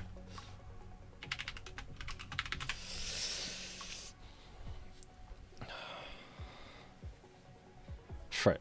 I don't think I have the harmony materials to level this up right away. Okay. 67, 68, 70 minus 1. Okay. Now, how many pulls is this do I have left? I've got a little less than 100. What am I saying? What? No. Yes. I have a little less than 100. I'm friggin' stupid.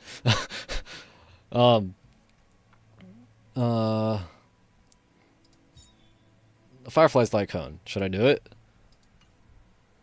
I'm at 3 pity. Kinda wanna do it.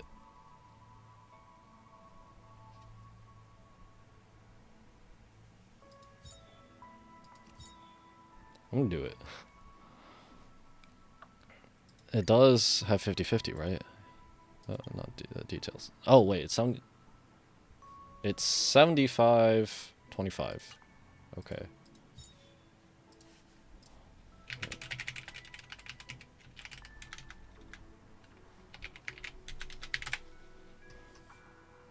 Alright, yeah, okay. Alright, let's see if I can do this again. 13, right? 13.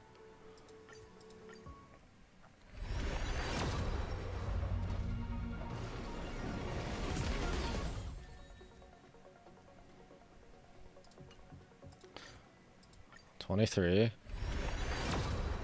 Oh! Oh! Okay! Okay! Okay! Hold on.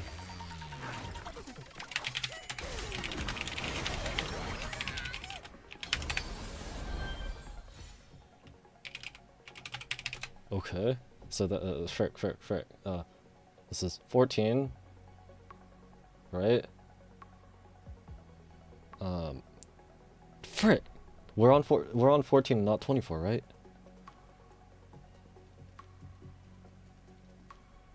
I think 14, 15, 16, 17, 18,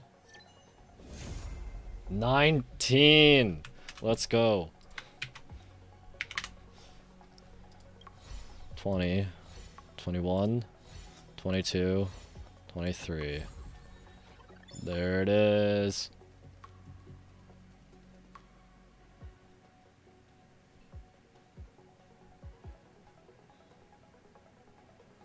I'm gonna take a screenshot of this, actually.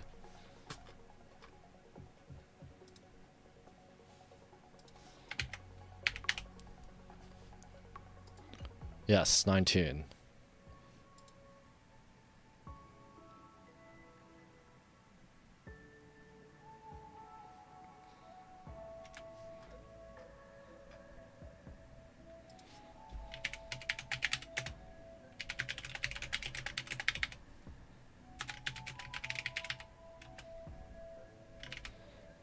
I already forgot. Where'd I get Firefly at?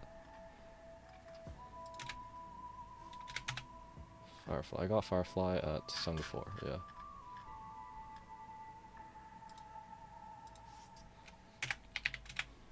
Alright, well, my RNG is quite good today, I guess. Contrary to popular belief, RNG is not an acronym for Random Number Generator. Rather, it stands for Rigged Number Generator. In this case, it is rigged in my favor. Hello, viewer. I just finished pulling on the banners. Because I was, pulling after I finished the Trailblaze quest. I kind of want to do some more pulls, though, for, because I want to get Gallagher, Eidolons. Oh, wait, I have E4? Huh.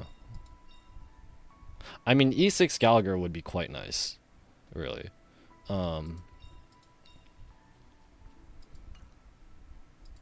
And I'm pretty sure I already have E6 Shrey. Yes, I do. I'm really curious if, I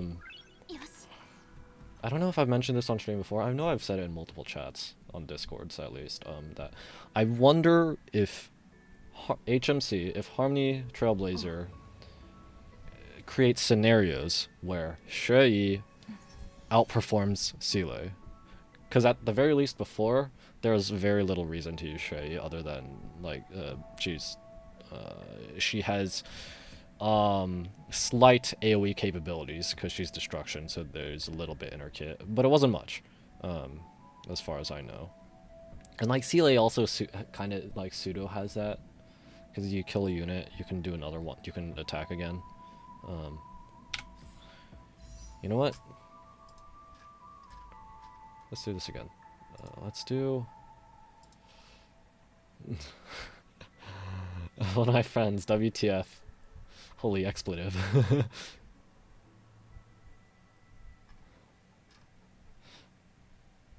I'm gonna do...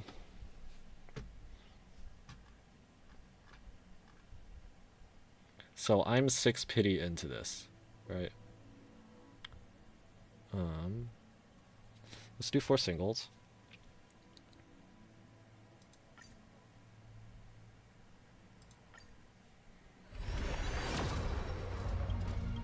One,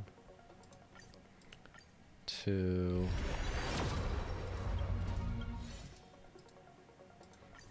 three, four.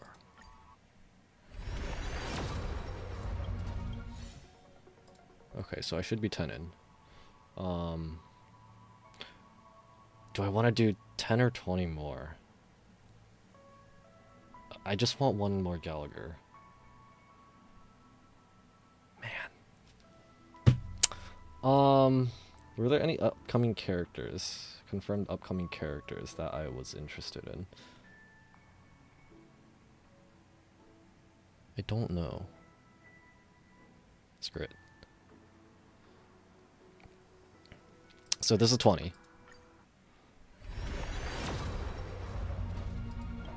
Gallagher? Yes. Okay. One more. Last one. Because I got one Gallagher. If I can get E6 Gallagher, that'd be great.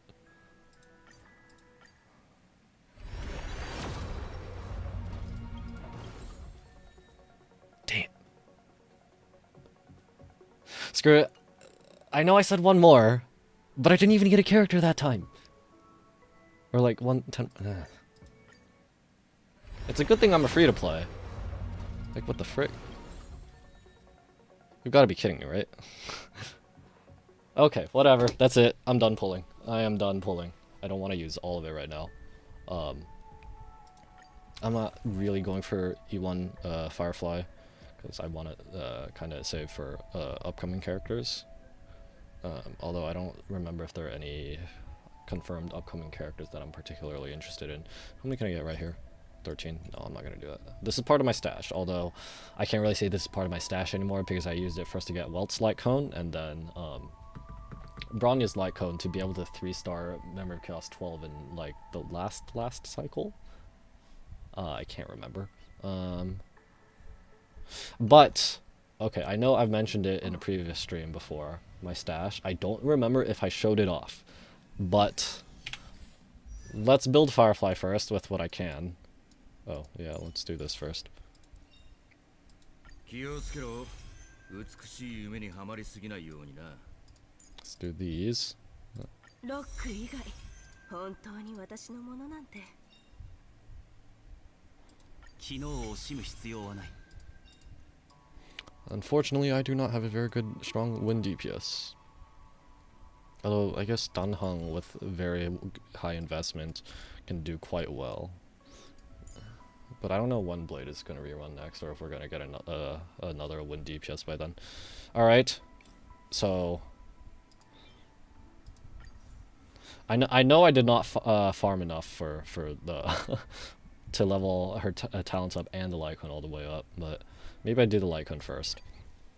Let's, My man says a Batman sleep schedule? Hello, Fidel SN. Does Batman even sleep?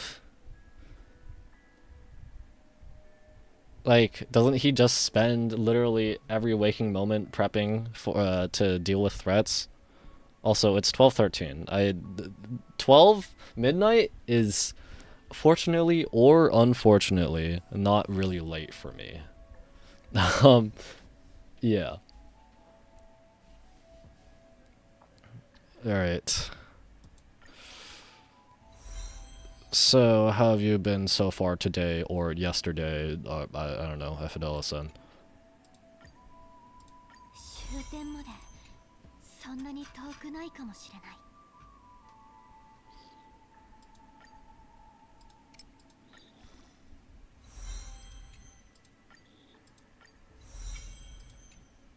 Do I even actually have enough of these? I don't know. I think I should, right? I have 240 of the other one, 終点まで of the highest rarity one. Is this blue or purple? I can't tell. That's purple, right? 4-star, yeah.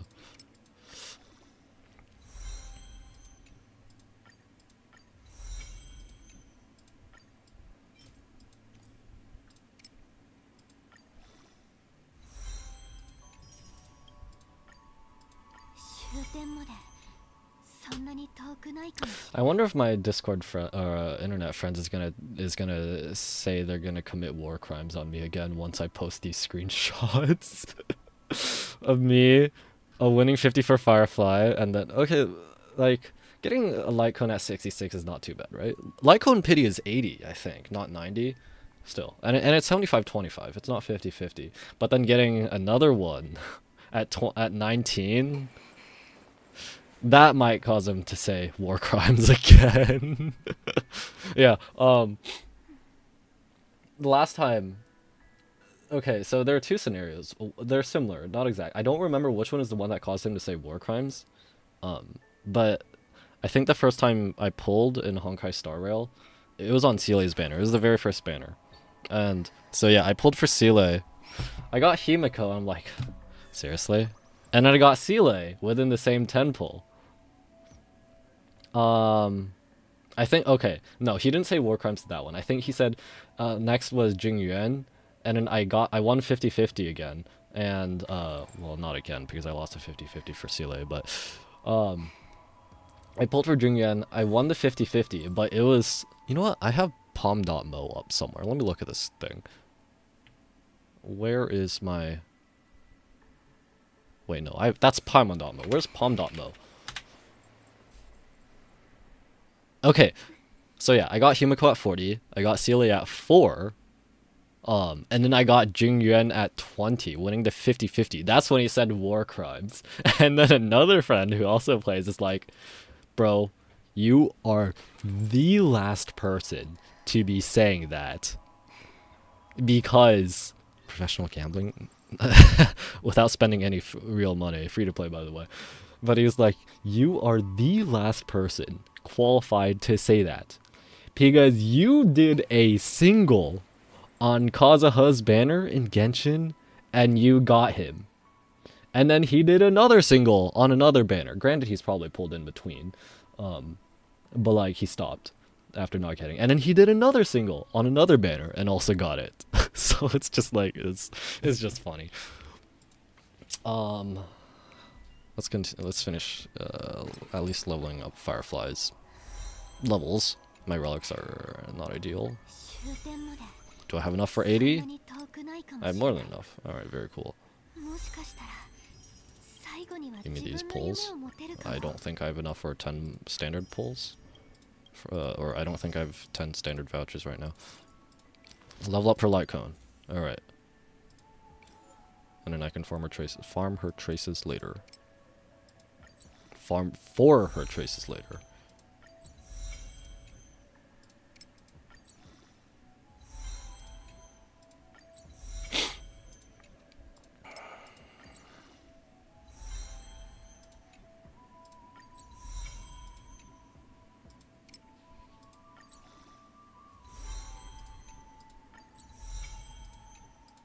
That.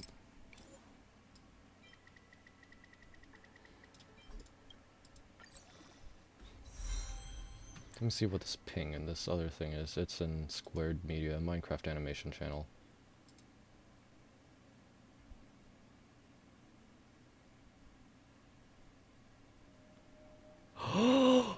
Okay. Okay. This is completely unrelated, but and I don't know how many I don't think any. Okay, maybe a few, but vast majority of people subscribe to this channel.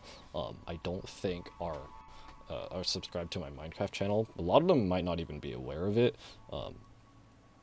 And granted, I didn't even do this on my Minecraft channel, but some time ago there's a Minecraft animation channel now called Squared Media, under its former name Black Plasma Studios.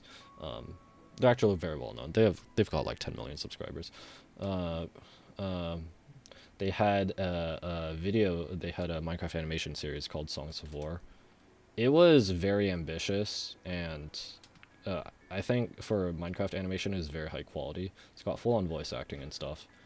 It was supposed to have 3 seasons. Unfortunately, got canceled after 1 season because it was just not getting the views. Couldn't justify its financially. And then all the assets were released, and canceled. Assets released everywhere. I used a few of them in some of my stuff. I really should pick up animation again. And then some stuff about the creator came out.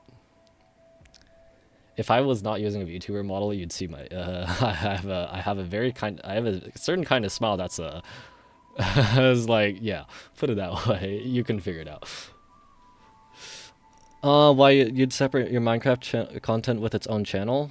That was a choice I made right from the very beginning.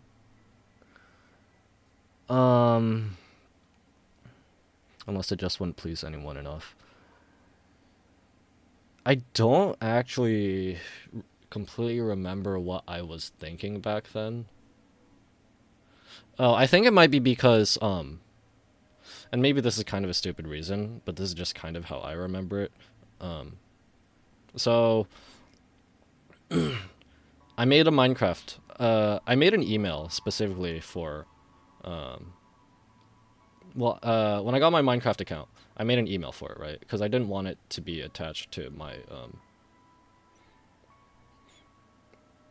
I wanted to make videos with that Minecraft account, but at the time, I didn't really want to have my online tag, my internet tag, attached to... Oh, where'd he go? FDLSN. But I didn't really want to have that attached to like a personal email that I would be using for stuff unrelated to that. And then one email was unavailable, so I just separated it. So I ended up having 2 emails: one for Minecraft, one for general gaming and stuff.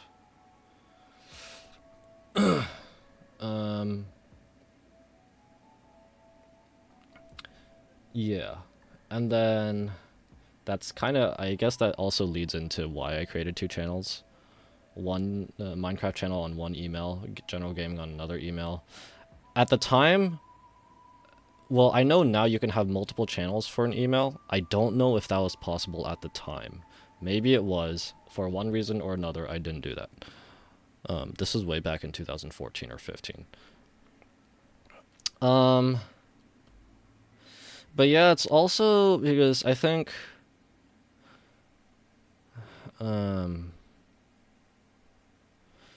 Minecraft back in 2015 was still very high in popularity, and I think it's also like I I guess I thought it would be weird if I had my channel go on Minecraft and the other one, and at the time I that channel I was uploading, I don't think I actually uploaded on my general gaming channel for a while. So it's more like I was focused on Minecraft for a bit. So looking back at it now, I probably should have just kept them together. I don't really know how the algorithm goes. Like, if I build an audience with Minecraft, and then I pivot to other stuff, and then I do non-Minecraft stuff, maybe the algorithm will see like, hey, you're getting like fewer views on this, so we're not going to promote your channel as much. I don't really know. I haven't done this research, and that's also, I can see that's also happening. What's happening with my Tetris stuff, right? I posted a ton of low-effort Tetris stuff, but people subscribed. They wanted it. They want to see it. They get a relatively decent number of views, and then I post something else that's not Tetris, and it gets less than 10 views. I don't know. Like, I don't clearly remember my line of thinking back then, but I'm pretty sure one of the major things is just how I handled the emails and stuff. I don't think there's much I can really do about it now. I'd probably have to contact YouTube support, see if I can get... No, I don't think they would merge channels. No, that wouldn't make any sense. I do still plan to upload on my Minecraft channel again.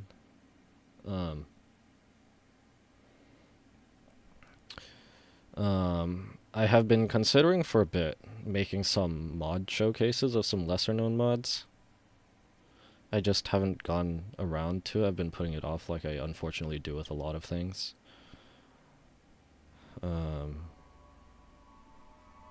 Just because a lot of my interest in Minecraft is the prospect of playing with friends. So if I'm playing with friends, I care less about the specific mods we're playing with. Although I do want to play modded. I can't stand vanilla for long. There's just something about it. It's hard for me to really get into vanilla for long periods of time.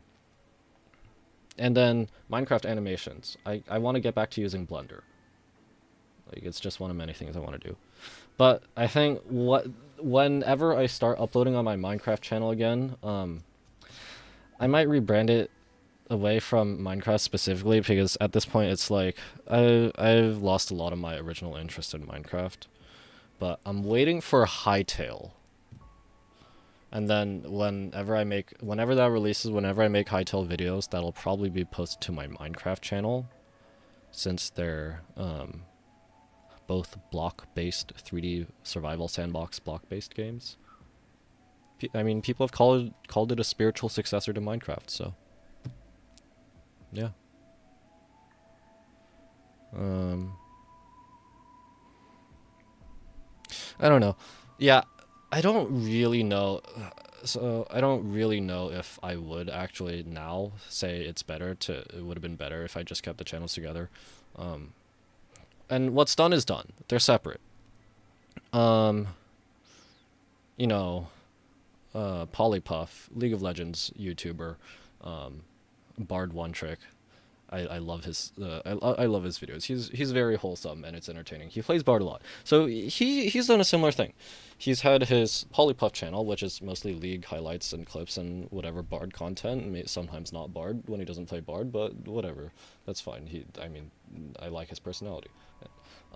And he has a variety channel, all right, where he posts other stuff. So that's perfectly fine. Actually, I haven't looked too much about it, but he said he just got his other channel monetized, so it's doable. Some YouTubers make a dedicated channel just for making shorts.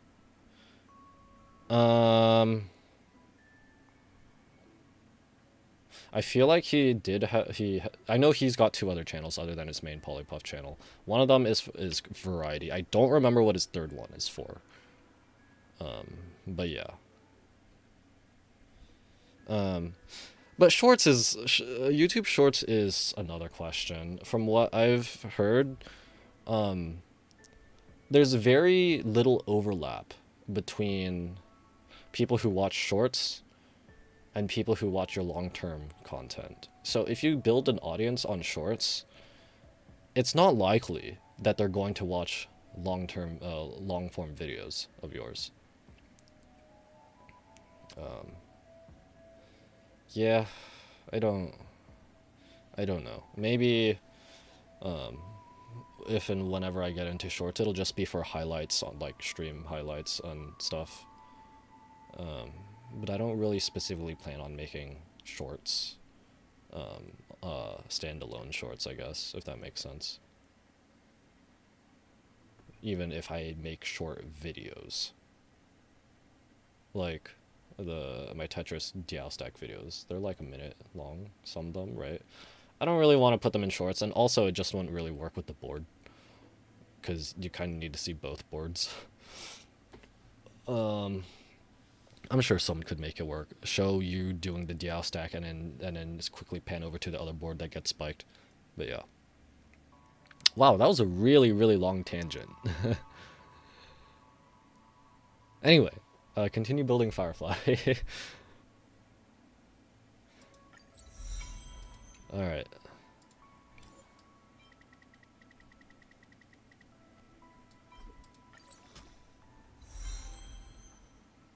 Or, you know, zoom out. Okay, one of my internet friends posted an emote of a gun pointing, and it's an animated emote too. So zoom out. Well, the thing is, so Shorts is already in portrait format. Zooming out on that would just be terrible for viewing, because you have to squeeze the board more to fit into a portrait format. So yeah, I don't think it would really work out well that way. It'd be zoomed out a lot, and then you'd still have the blank spaces of above and below the screen, just on the top and the bottom of the shorts video. Okay, I actually do have enough, surprisingly. Alright.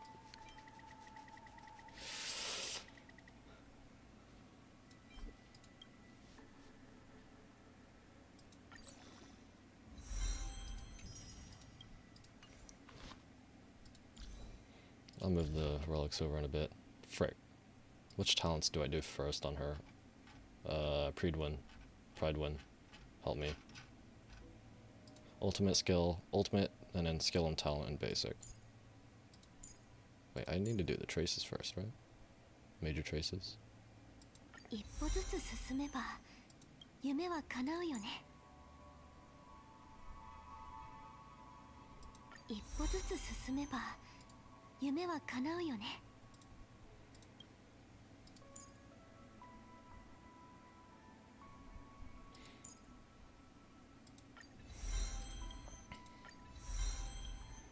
Okay, let's just first get out of using the lowest rarity ones.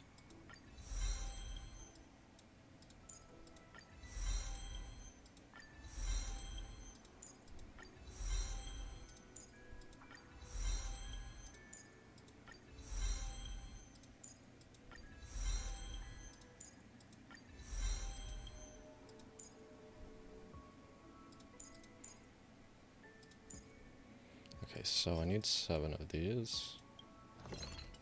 Thank you. Did you ever read that comment on your community post?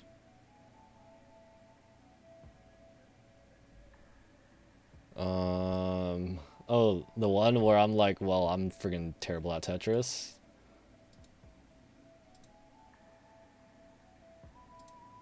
Oh, I think I did, yeah. It got filtered by the automatic filter, I think, you big Asian failure. Your cousin Timmy, you never lose the Tetra League game and he only 5. Dude, if I had a cousin like that, bro, give me some coaching. I don't know. I don't know. I don't know. He might be able to play Tetris well, but I don't think he'd have the ability to coach. Let me just... how do I approve this? How do I make this channel show? I know I'm fine with that comment on there. Okay, whatever. I'll figure that out later.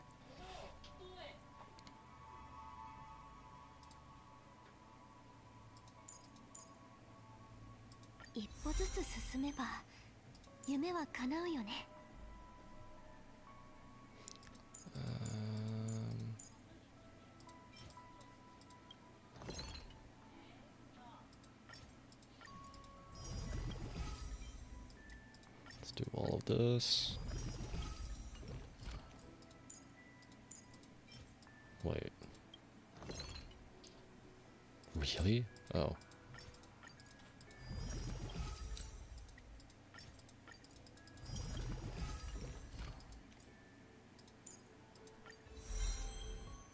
How much do I need for this? Also 8. Ow. This is expensive. Alright, and then I need 6 more, right?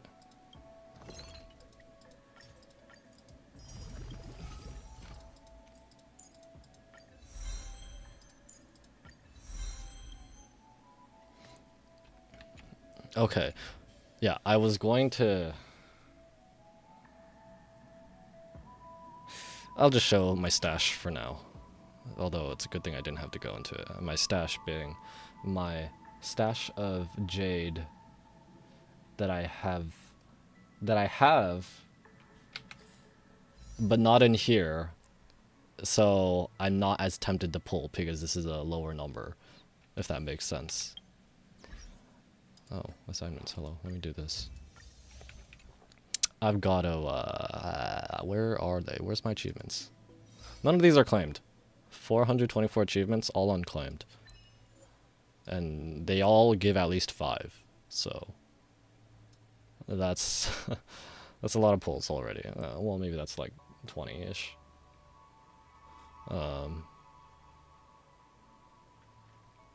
That's probably around like 20. Unsimulated universe. I'm sure I have some stashes elsewhere as well.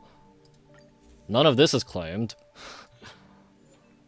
I actually have no idea how much these will give me because I haven't clicked on any of these, so I don't know how much that gives. But the curios give like 30, so... Wait. How many curios are there? 82? So that's maybe like... I can math. That's 2400-ish. That's also a decent number of pulls. Encounters. High key, I forgot encounters also give jade, but yeah, none of that is claimed. And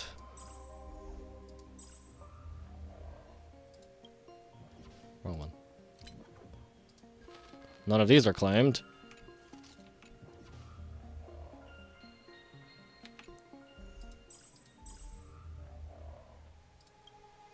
None of these are claimed, although I'm still, this is a work in progress. Anyway, yeah, that's my stash. I don't know how you distinguish these games, they all look alike unless that's supposed to be the appeal. I mean, anime-styled games, I like the characters, the designs a lot. I think I just like anime-styled games, or, well, it's not like the main appeal, alright? But if something looks good, maybe I'll try it. And I don't want to be one to say that like I only care about graphics, I don't, but the graphics tend to be what hooks you, I guess, a lot of the times. I mean, Genshin is action RPG. Honkai Star Rail is turn-based RPG. Wuthering Waves is also action RPG, but the combat is a lot more nuanced and dynamic than Genshin. It's actually more of a proper hack and slash.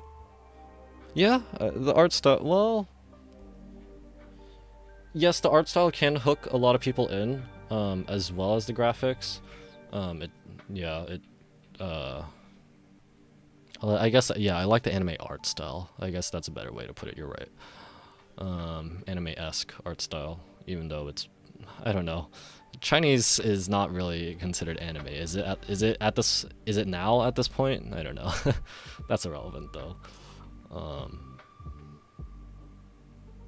But I guess usually what keeps me going is the gameplay, and a lot of the times the story, the narrative, even though, as I have said multiple times before, I'm not actually big in... I'm not able to really analyze nuances and details of a story well.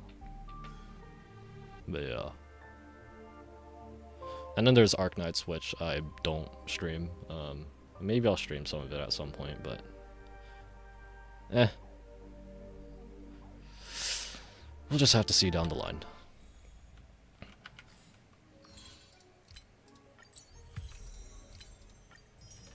Oh, well, how many do I have now? 7? I have 7. I friggin' got another of Clara's light cone, by the way. I don't... I'm friggin'... Friggin' I have 2 of them.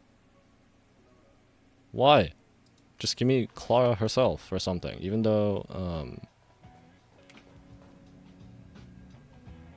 yeah, I don't know. Screw them.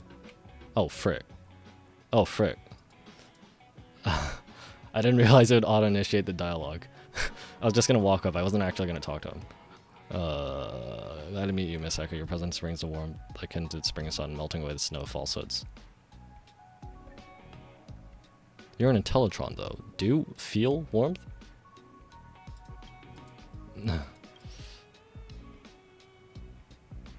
Oh wait, is this the new simulated universe mode that was unlocked because I finished the Trailblaze mission? I don't feel like narrating this stuff.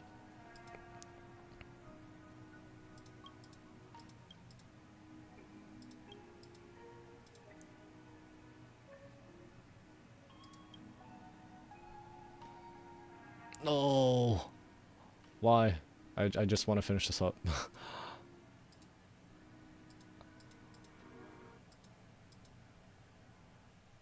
Okay. Stop. Can I leave?